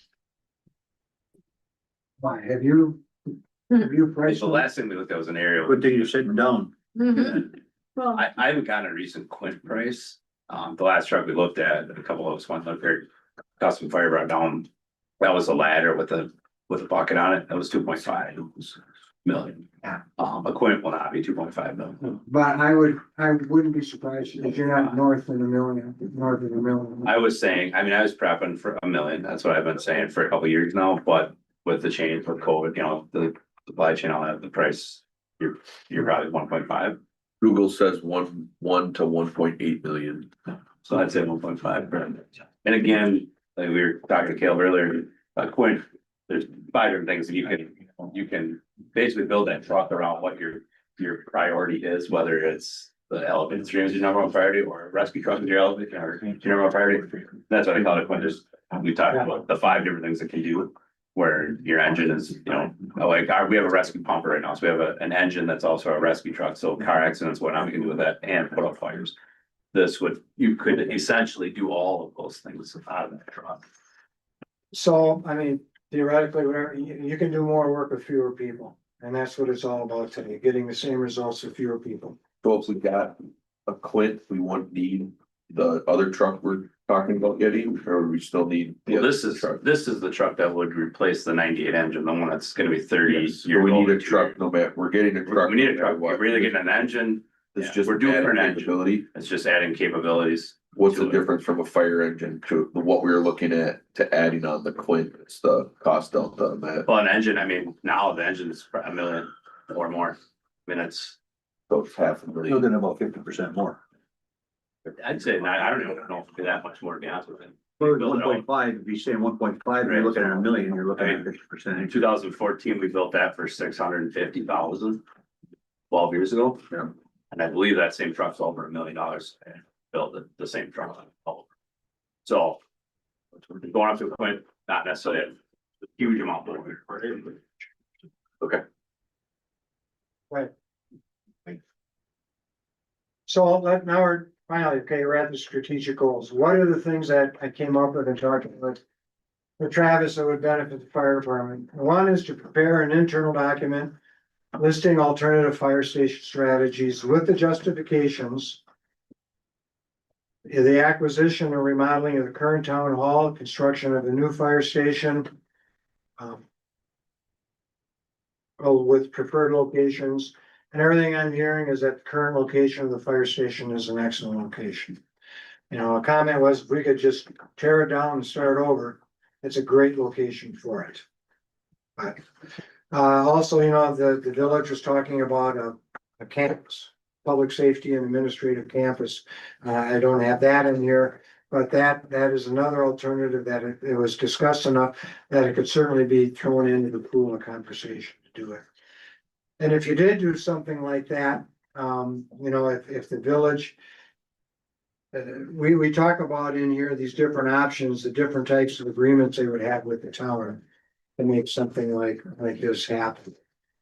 Whether it's contractual, whether it's shared ownership, or whether it's, say, the village built it and then had a lease agreement with the town.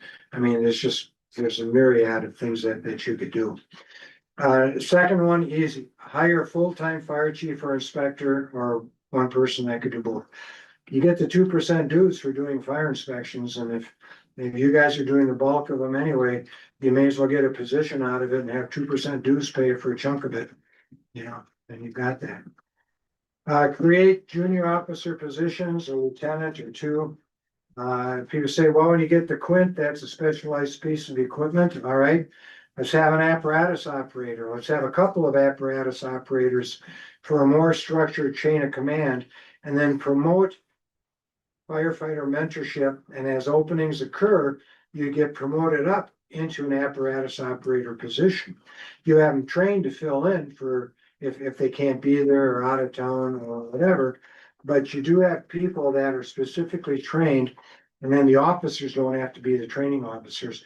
The apparatus operators work with the firefighters and the crews to work on these things. So you've got a broader base of more trained people that can do that.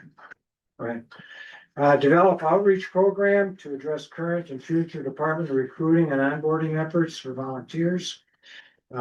As well as community services based on increasing customer diversification, candidate diversification, and changing population demographics. That's a mouthful. Basically, right now you don't have trouble recruiting and you're doing well, and hopefully that continues. If you ever do get into competition for volunteer firefighters, I always say if you have two communities, okay, next door to each other. One community is working out of a 50-year-old plus fire station with limitations, this and that.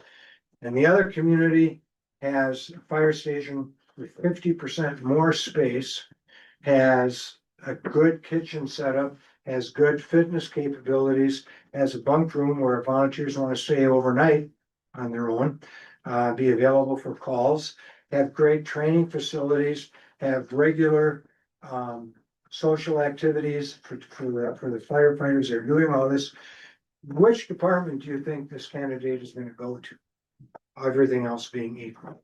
They are attracted to a workplace just as much as anybody else is. Travis, what percentage of your firefighters live in the village or the town? Well, they all live in the village or town. They all do? There's like a handful of us that live in Starford, like I live in Starford Township. Okay, Almost everybody lives. We have a requirement of 10-mile radius. okay, so you had a residence, okay, that makes a difference. Part of the reason I asked is because in the southeastern part of the state where I was doing a strategic plan with another volunteer department, 80%, it used to be everybody came from the village. Their fire department were village members, okay, they had all the skin in the game. Now 80% of their members do not live in the village. In fact, they work on multiple fire departments as volunteers or paid on calls. So there's no guarantee, not like when everybody that lived in the village was, oh, my soul to the village, to the company. Those dynamics have changed in the larger areas. Okay, and the next goal is then to work with Lakeview to identify the EMS trends and to relate a broad-based deliverables to analyze the current and future medical needs. Reason I mentioned to say something like that is perhaps they want to take your firefighters from EMR to first responder, which is that much closer to EMT. Or maybe they want to have a plan and in 7 years, we're all gonna be EMT. You know, maybe at some point in time, you're gonna wanna get into paramedic. But you have to do this in a gradual way to figure out the dynamics of that. Ours happened overnight. Mayo came to Eau Claire and bam, we were paramedics. A lot of growing pains with that. We were kind of forced into a corner. You don't ever wanna do with that. So, okay. Conduct a thorough inventory and review your equipment. Maybe you already have this. Both the equipment of the capital fleet and get these all charted out as to longevity and where you anticipate they need to be replaced. So that it is part of you have the operational budget and the capital improvement budget. And you can sit down looking at the spreadsheets at any given time and you can see where you need to be fiscally to be at that point if it's still applicable. And then finally, facilitate informational meetings for the town and village boards and community meetings. And the Joint Fire Commission, open it to the public to explain how things operate, to answer questions on the operations. The fire department in particular, talk about current conditions, talk about future conditions, the concerns for safety and health. Just get everybody together in a room and let them ask the questions. If the question isn't asked, then it's more than likely going to become an argument against your position. So better off to get them all out there. Okay. So each of the strategic goals has a key performance indicator, and that's basically a stepping stone as you have to achieve this by this date. Because if you aren't making consistent progress towards a goal, you're not being successful. Successful isn't just achieving the goal, it's maintaining the progress in a systematic goal to achieve it. So the key performance indicators are specific actions along a timeline that holds you accountable for achieving that goal. Right. So, as I mentioned, all the discussions circle back to the fire station. Right. So, talk about a bit of the shortcoming, and you may have heard all of these before, but I'm telling you from my perspective. One of the shortcomings has everybody been in the fire station? Walked around and seen it? So when you come in on the side closest to the town hall, you're going down that alley and behind the inflatable, the Zodiac, you see the kitchen, okay? So you got a kitchen where theoretically food is prepared, hygiene requirements are a little elevated, and you got it about 10-15 feet away from a diesel exhaust system. You also have just to the left of that picture, what would be in the next one? You've got your, we'll go to this one. On the right-hand side, you got your SCBA, your breathing apparatus compressor. I asked Travis, do you have clean air coming in? Is that from the outside? Is it drawing from the bay? We're not exactly sure. We'll check on that. But if you're filling air bottles, and they say you're filling air bottles when incidents are going on, things are happening, vehicles are coming and going to the station, and if you're pulling that in from the station, your firefighters are breathing carbon monoxide in those bottles. A lot of stations, I see that air breathing is in a separate room with an exterior air coming in and an exterior exhaust going out, kind of like the closed system of your home HVAC systems. Okay, you don't put it right out in the middle of the mess. Go ahead. Okay, the one thing the picture didn't show is on the left side of the kitchen, you've got a washer and a dryer. Okay, and for me to get that through the budget process back in the day, I had to call it a decontamination extractor. Okay, and it went through. But say I need a washer dryer for the station, they're going, you crazy? We don't want firefighters taking your dirty dirt out here with all those carcinogens on it and cleaning it in your home washing machine. We don't even want them going in public laundromats, really, which is what oftentimes happens. So you've got this wonderful 30 to 50 pound washer extractor there, dryer, and it's right next to the kitchen again. So you're potentially bringing in this turnout gear with all the carcinogenic ashes and dirt that you pick up here and there, and you're moving stuff around, particles, particulates are coming airborne, and it's right next to the kitchen. Okay, so the kitchen's kind of the cream of the Oreo cookie between the diesel exhaust area and your decontamination extractor. Okay, so when you talk about space for training, you can go back one, please. They're kind of huddled in between the rows, and if you walk through the aisles of the station, you know they're not cavernous. So, you know, you're kind of crammed in to a training space along with the apparatus, instead of having, you know, an area where you can set up properly to be heard, to be seen, all this stuff. It's just limited. And while this probably works, it doesn't work as well as it should. I would dare to say. Okay, go ahead. Living quarters. We talked about living quarters. You got a pool. And yeah, you got a pool. I would say this. Fancy, fancy. That's a Yeah. perk. Yeah, you put a bubbler in there, hot water, you got a hot tub.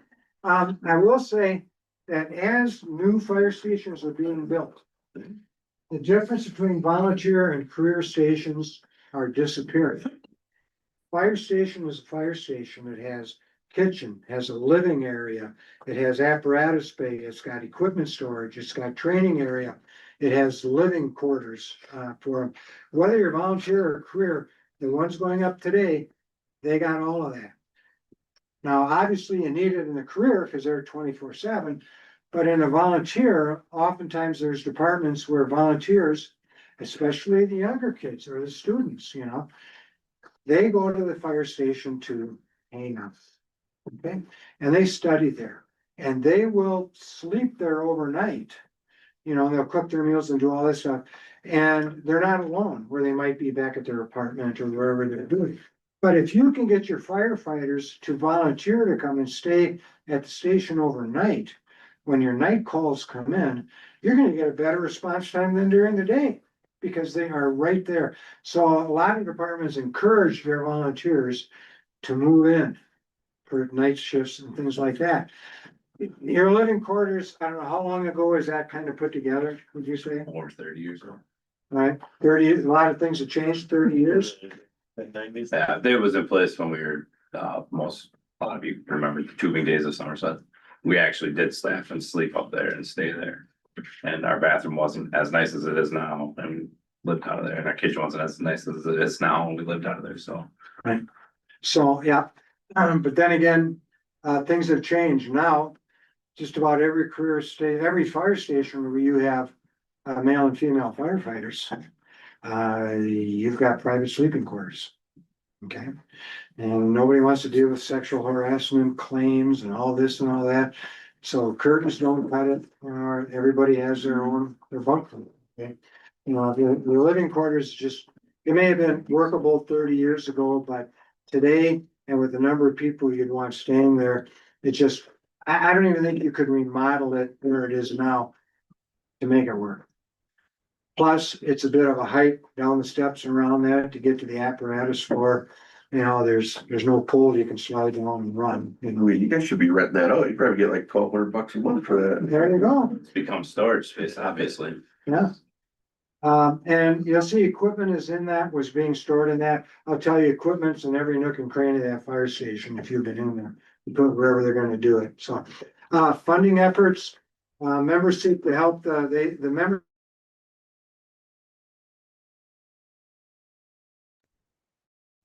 Donations. And, if you look at that and that. And where the graph is gonna be on, page 22. They doubled the total of funds coming in. Just in 2 years, from 2023 to 2025, they went from, almost 30. To over 24,000. So they are definitely willing to do their part and help raise. It's just 30 people in the fire department aren't gonna raise $1 million. But they definitely are willing to and want to participate. Yeah. So some of the funding alternatives mentioned, there's grants, the federal grants that are out there, the Safer Act. Let's just say you hired a fire chief through the Safer Act. The federal government will pay his salary, I don't know, 90 or 100% the first year.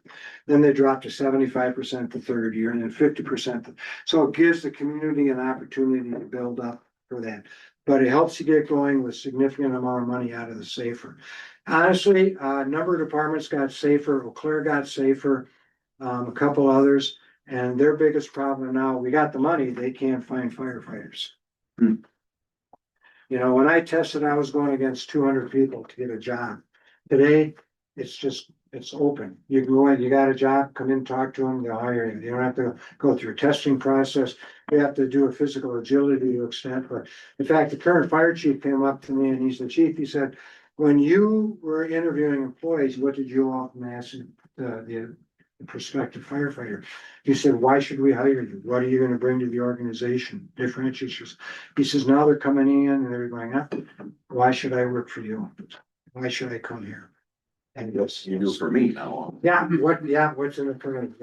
Yeah. Well, that was in it. And for a while, we were able to put what's in it for me people in their place, for lack of a better word. But now they're right across from you in a job interview going, what's in it for me? And if you want bodies, you gotta make it attractive. Because the prime candidates go to the prime jobs with the best pay and best equipment and all that. So, yeah, the assistant to firefighters grant, you guys utilize that for equipment in the past.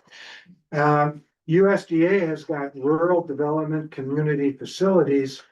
It's not specifically geared towards fire department facilities, but fire department facilities would fall under that umbrella of what they would be willing to do.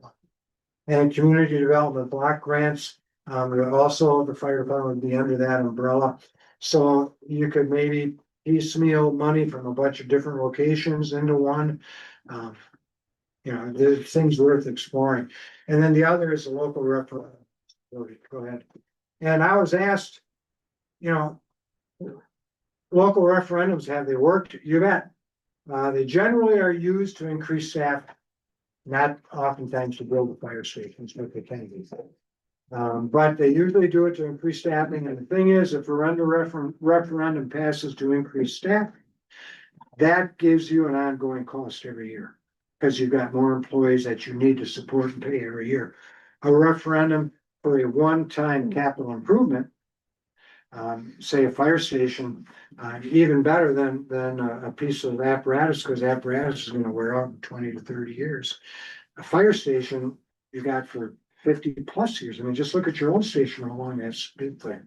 So there's some advantages to that it's a one-time type cost to it. Green Bay had a $20 million fire station project. That grants covered 25% of the total cost. And here's where Tammy Baldwin stepped in and Representative Reed, they advocated for them to get 25% of that money to put towards the building costs. And it worked. It can be tailored to your community's needs. Now, school districts utilize referendums, as you know, on a regular basis. It's just to hear a school district coming up with a referendum is nothing new. You're waiting for the next one to come in. But though, remember, some of those are for operational costs as well as capital. So the school district, in their situation, the districts have to come back again and again to keep working. The fire department has been more of a one-shot deal to take care of you for decades and decades. Go ahead, on a referendum. So there are a whole bunch of, and I listed them in the report, examples of referendums that have passed from larger to smaller communities, but as you read that and see those examples, again, note that most of them are for personnel. Now, like I said, you just because you get the grant doesn't mean you're gonna get the bodies, so based on the recommendations were based on feedback from the stakeholders, observations that were performed during the study, fire service best practices, things that you may not understand are it, but you look at the fire serve nationwide and they're gonna say, these are the practices you should strive for to do.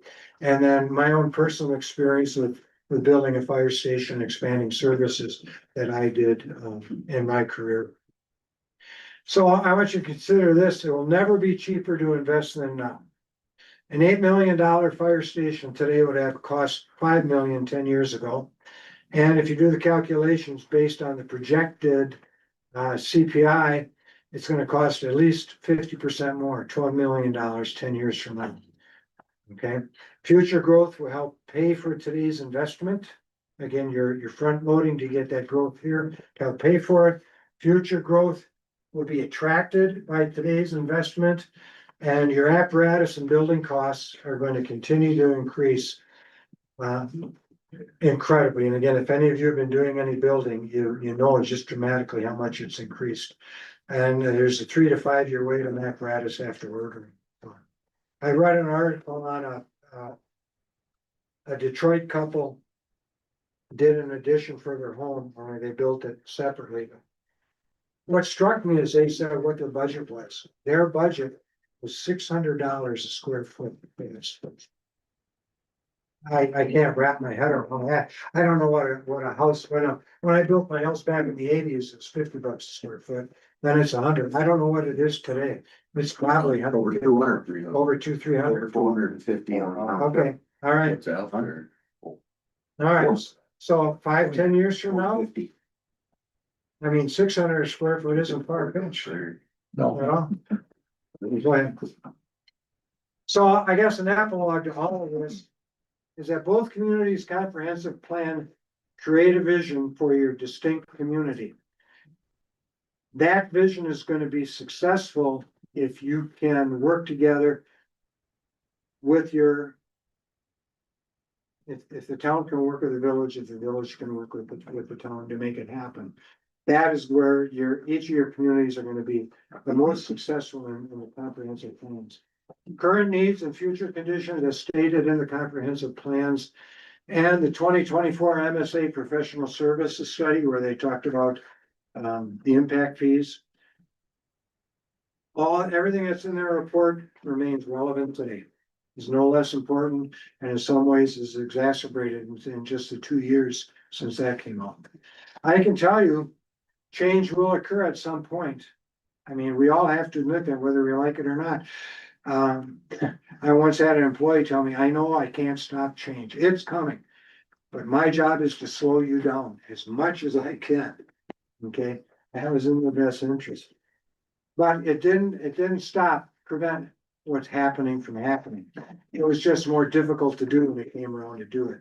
So the town and the village will need to cooperate or you'll have to go your own separate ways with the fire department. You're working all together now. Now you're facing some really challenging times and you're at a tipping point. You're literally at a tipping point. But where are we going for the next decade or two? Can you survive the way things are right now? Yeah, probably another 5 years, maybe a little more, but pretty soon now you're gonna see, well, he's not coming in with reports on volunteers coming in. He's saying, wow, we're kind of struggling. We got to get our numbers up there. We not only have 30, we're struggling to keep 20. So there's a bunch of problems down there that are going to, I guarantee you, are going to crop up. if you don't address the situation today, just like today's situation is worse than it was 10 years ago, okay? And can either community afford that? And then being proactive is always preferred to the costs associated with being reactive. And when you're talking about emergency services, waiting can result in both human cost and the cost of both communities' growth and development in their own ways. I'm talking strictly from a fire department perspective. I always seem, and I may have mentioned this before, but I always struggle come budget time with city council to get what I felt we needed. Police department, they didn't have half the problems that we had. Why?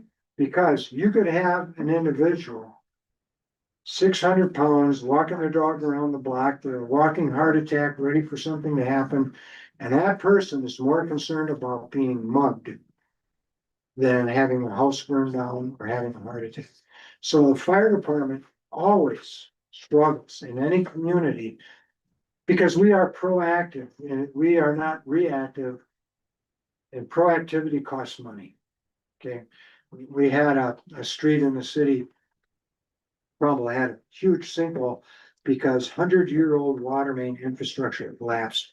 And we literally had a small lake in the middle of a downtown street. And again, I may have told you this, but we had a guy who drove past the police barricades into the sinkhole and he drowned. We had to deploy our dive team in the city street. Okay, it's the first time we ever done anything like that. And I asked the city engineer, I said, if you'd have known that was gonna happen, would you have done something about it to prevent that death of that? He goes, absolutely, but we didn't know it was gonna happen, but you knew it was 100 years old. You knew the potential was stronger today than yesterday to have that happen. Well, yeah, but it wasn't a priority. Well, it became a priority. And that's what I'm talking about, reactive being proactive. My graduate degree is in risk control. And it's the most frustrating area to be in because I'm all about prevention rather than having to deal with the after effect. But try and sell that. It's really difficult. So for the fire department's credits, they're doing a great job. You got a great fire department. You've got good people. They're excited. They love the community. They want to be more involved in it. But what they're basically saying is we need help. Our facilities, are 1975 and we can do better. The strategic goals they have are going to help put them in a place for services. They can do that regardless of the fire station situation. And I hope that Travis takes some of them to heart. The timing of them depends on when you're ready to take a step. I would say hold off on a strategic goal until once you start it, you're confident you can keep up with the key performance indicators and you can go through to completion. Don't start something and then stop midstream because it's that much tougher to get it clean. So that's the essence of my report. The fire station situation, again, has kind of an outcome of the feedback that I've heard. So I know you guys have been talking about it. And I would just encourage you to figure out some steps to move forward in some way or another. Now, having said that, if you do decide to do something, say you're going to have a public discussion, presentation, you can do something to help educate them. I will say if there's anything that I can do to help facilitate something like that, I'm available. All my clients I've become involved with, I kind of get this attachment to the community. When I'm not living here continuously, I do keep in contact with all the departments I've worked and say what's happening. Some of them had me back to work on stuff again to keep things going. Others, we just have a really good relationship that they can call me and I can call them. So this isn't a one-off, here's your report, here's your bill, that's it.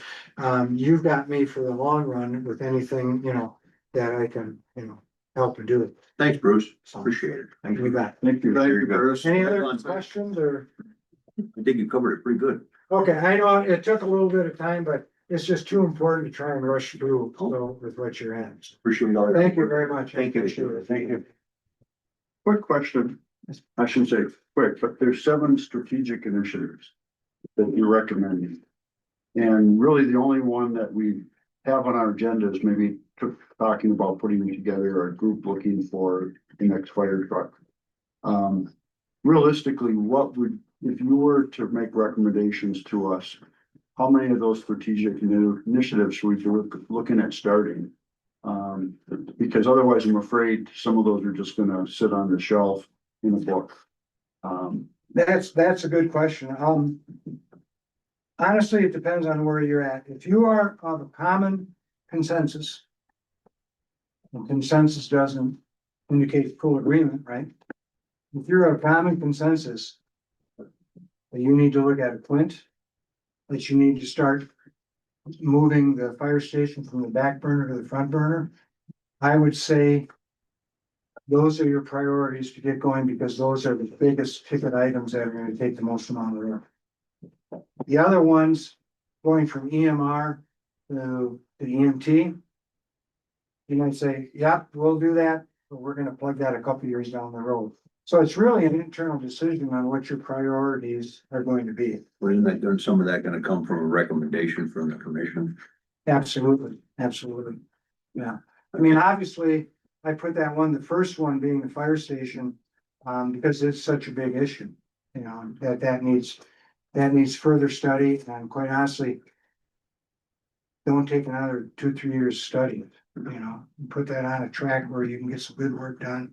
The other ones, the Quint is the other big item that I walk away from this with. To me, those are the two biggest ones to work on in the next year to 18 months, you know. Because, and the reason I say it is because the rest of the equipment is in shape. You can pick up that ball with equipment and training a couple years down the road, and you won't be falling behind. But you are gonna continue to fall behind more and more with the Quint and the fire station.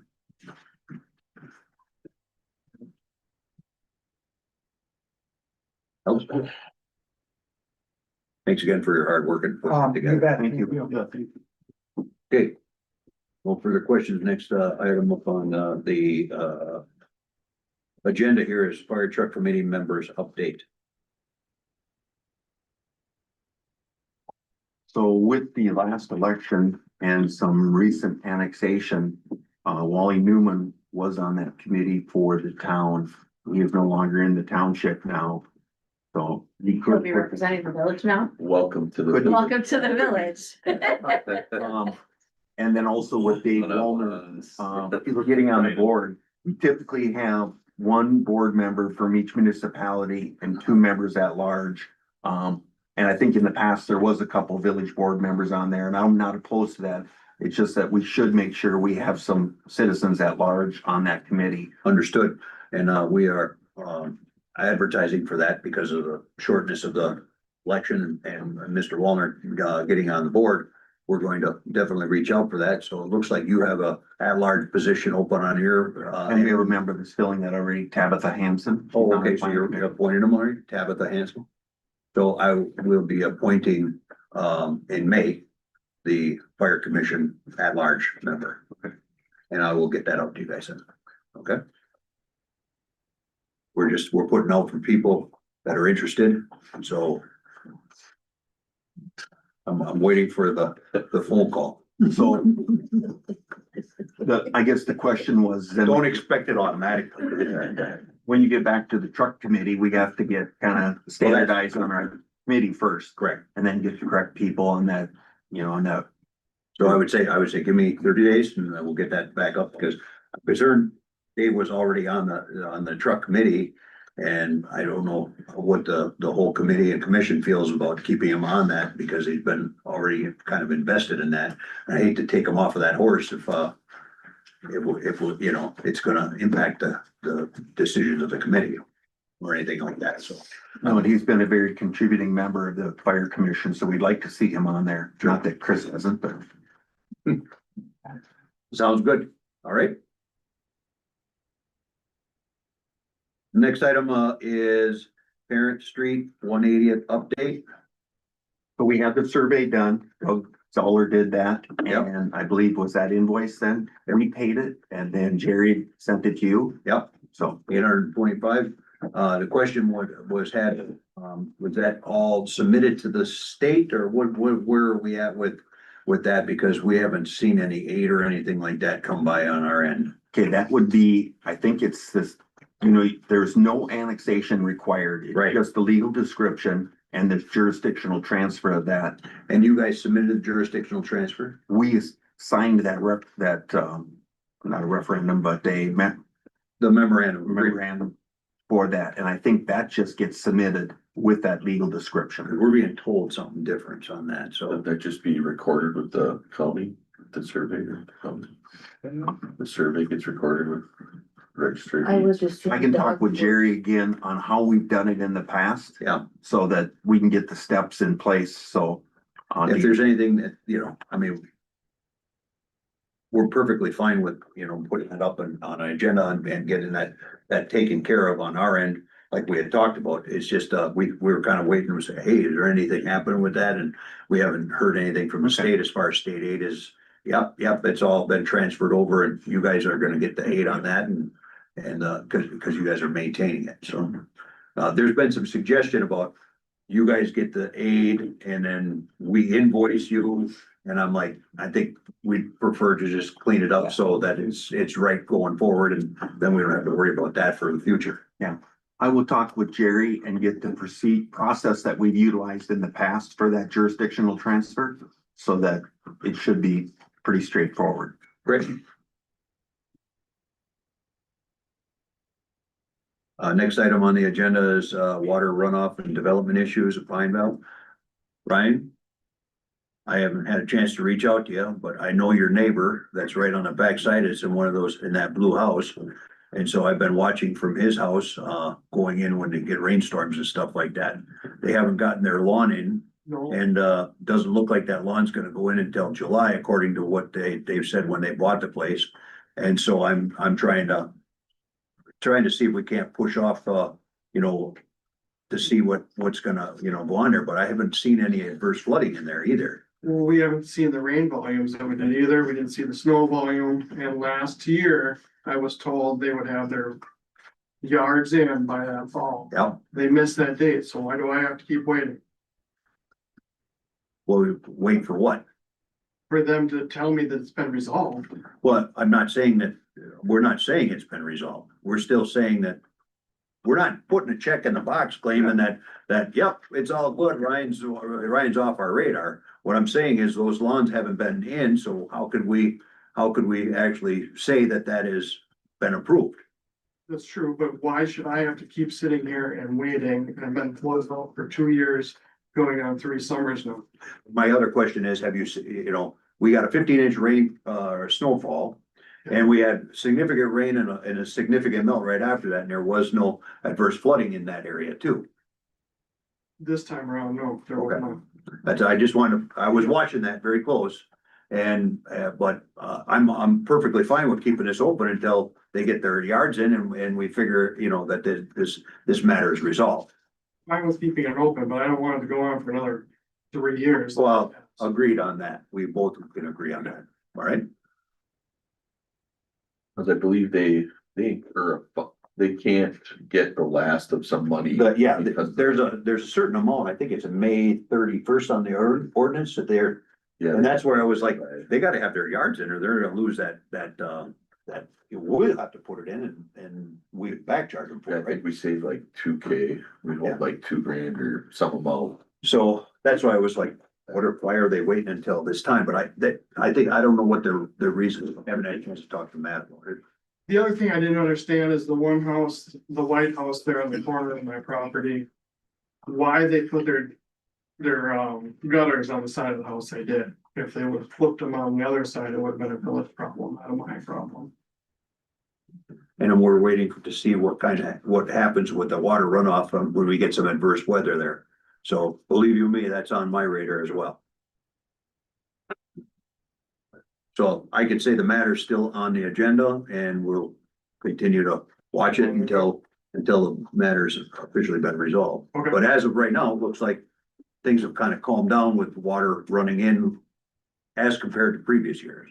Yeah, yes, from year 1 to year 2, yeah, it's better than those 2 years. Okay, new business. Village ordinance on assessment for structural fires consistent with township Somerset ordinances. Put this on the agenda because we said to talk about it. Is that something that the commission wants to, you know, kind of put a recommendation to both, or do you want us just to mirror the, I mean, I'm assuming just mirroring what the town has in place would be sufficient for it, and that way you're both operating the same way. I think the biggest thing would be also to have some kind of caveat of where the money goes when you collect it. well, that's what I was asking. Is it, if you wanted to, Right now, they're giving us a check, but there's nothing that really says what do you do with it? Are you gonna give it to us? Is there a requirement to give it to us? that's what I'm saying. Right. So is there something that the commission wants to make a recommendation? This is what we'd like to see for a standard ordinance between both municipalities. And then we just would adopt the ordinances, you know, that way you have the consistency and agreement between both. I'm fine with it whatever way. I don't have a problem taking the township's ordinance and adopting it, or at least putting forth for the board to debate on at the village, but I was kind of understanding that maybe there should be a common one saying this is, you know, kind of like the fire, the hierarchy of the fire ordinance, you know? Right. Yeah, I mean, that's the same conversation we had about the commission, how it's not written the same on both. Right. But remember, the commission is an advisory board, so what happens, they're gonna give recommendations to both the town and the village, so you will need your own personal ordinances, because it's a little bit different than ours. They can be very similar in Right. verbiage. Right, exactly. I totally agree with you. That, But I think as long as we have a similar Structure. structure to it, that's what we need. Yep. So both are operating the same way. so is that something that, I think it'd be pretty easy to take. Yeah, down. we can get that ordinance from Jerry with the last verbiage where we concluded now that that is paid to the fire department minus Fine. administrative fee. mine upon invoice, or is that how it's handled it? Or Yeah, so I basically, if I don't remember, Jerry will remind me, that we had a structure fire. And then let her know that we had a structure fire, the address, the report number, and then she invoiced. does the invoice. Right, so you're in, just so I understand, the ordinance, do you guys have that fee set in the ordinance, or is that set into your fee structure? So if the, It's in the ordinance. It's in the ordinance. A maximum charge for any fire call to a resident structural fire would be $1,000 except for special charge fire. It's right here, in the under ordinance, 18-82. There's a copy of that ordinance right in the packet, sorry. Yeah, it's in the packet. The other consideration, you know, do you want to give as, leave it as generic as you want, or do you want to get a little more refined that, you know, if we go to a structured fire and it's a room of contents fire, we're only there for half an hour, but yeah, you know, or whatever. And do you charge them, because they're gonna have an insurance claim clearly, because they may not have to build their house, but they still have insurance, then you have it set that manpower, hours, trucks out there, or do you want to just leave it generic, that's $1,000 no matter what? I don't send it to her unless it's a full blown I structure. think the issue is that we're able to recoup that, or if the homeowner is able to, you know, get that recouped through their insurance, then the matter, because otherwise, my understanding is if they're not able to recoup that through the insurance, they can ask for the board's consideration of abatement. That's what Right. Can we they're- ask them to come to the board? And is that in your ordinance? No, the I exact. think it's in there, because I think it's I talking, think it is. putting it out. That's what I thought it was. So that would be, we'd probably adopt similar language. Right, I mean, I'm gonna be honest with you, I'm very upfront with the homeowner, and they just lost their house, I will tell them, you're probably gonna get a bill. And you submit it to your insurance company, if your insurance company's not gonna pay it, you need to contact the board. Right. And have that discussion, because the last thing I want you to do is have to find $1,000 after you just lost your house. Because, you know, I'll take the hit in my budget before I make someone that just lost all that, do that. But I think, I mean, do you leave it to me to determine that it warrants that? You know, I mean, we know what a structure fire is, a full structure fire, but if I go to a room of contents fire, I'm just gonna submit that. No. I would suggest that just, you know, bring something to what your suggestion would want for adoption, and so our board can consider it, so it's consistent with, or similar to the same structure that they.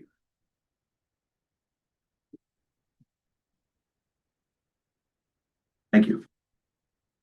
Renewal of fire hall lease. So the fire hall lease on December.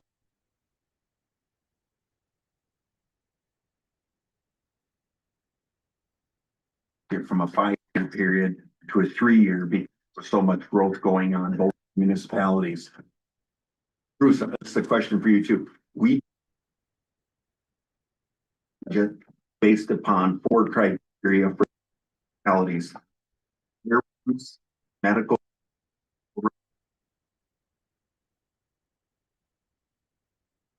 We check.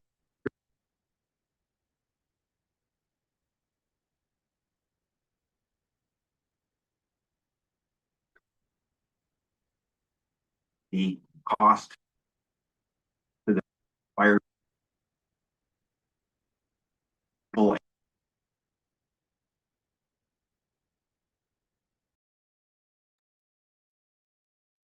That's criteria to look at.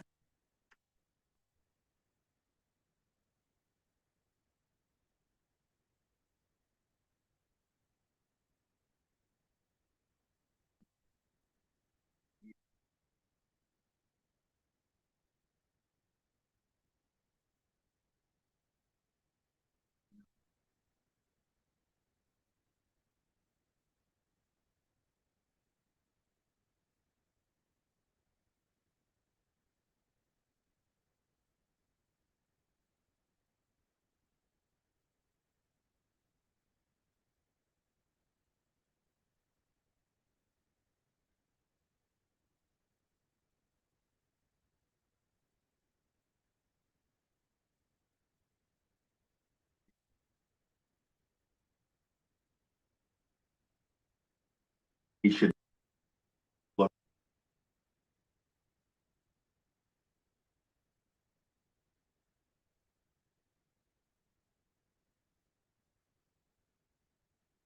Budget.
Yeah, through 25.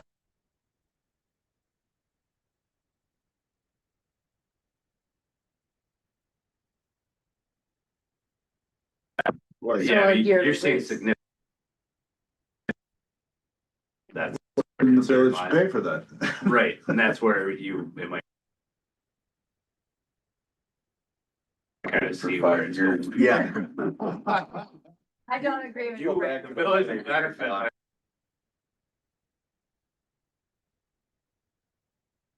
Town has a lot of growth in new homes, but not.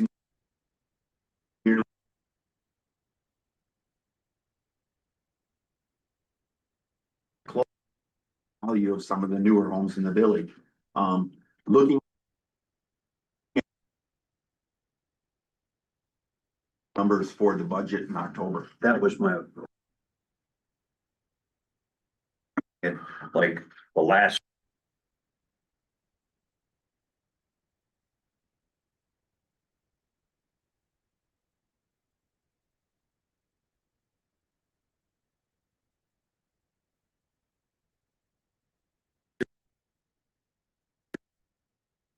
And be going forward for the following year. Or there's a pro rata.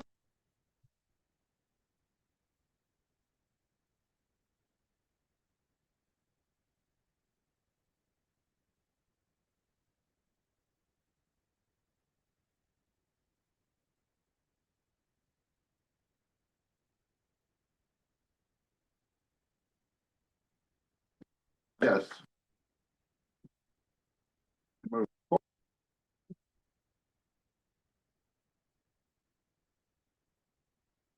Use.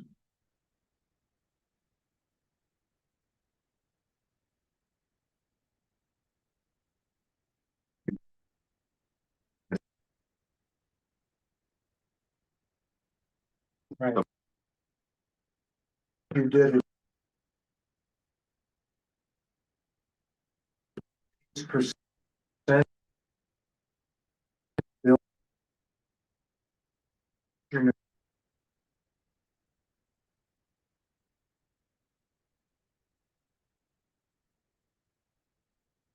What the percentages of.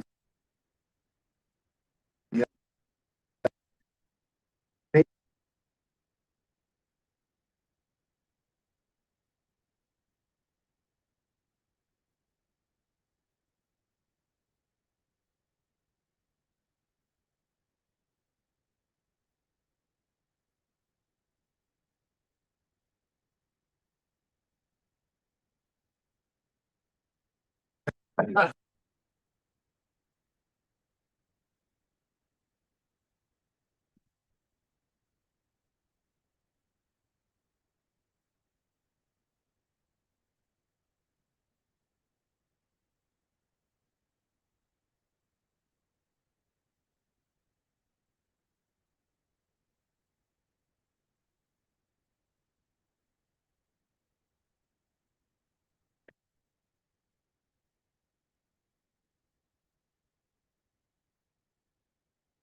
Discussion on the motion.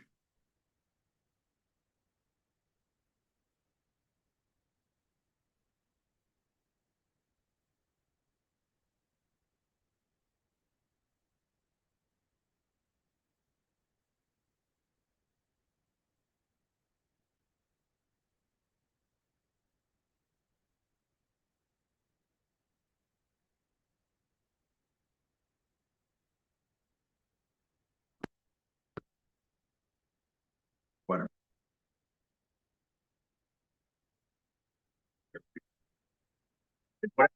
Wants to. Good idea, that thing.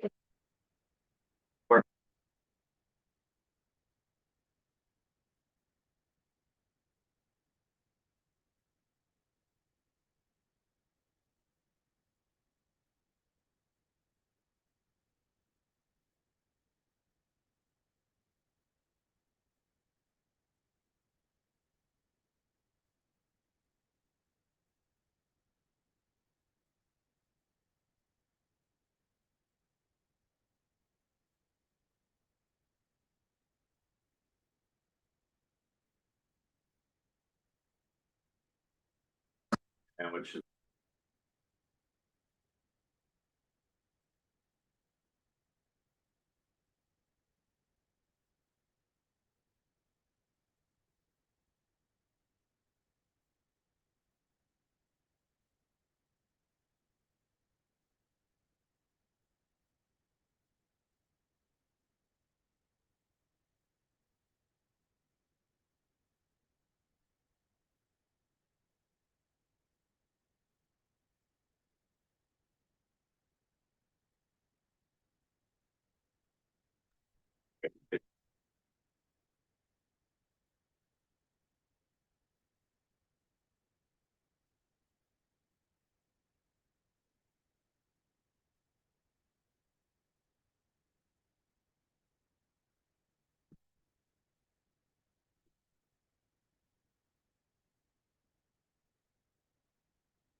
The sheriff's department grants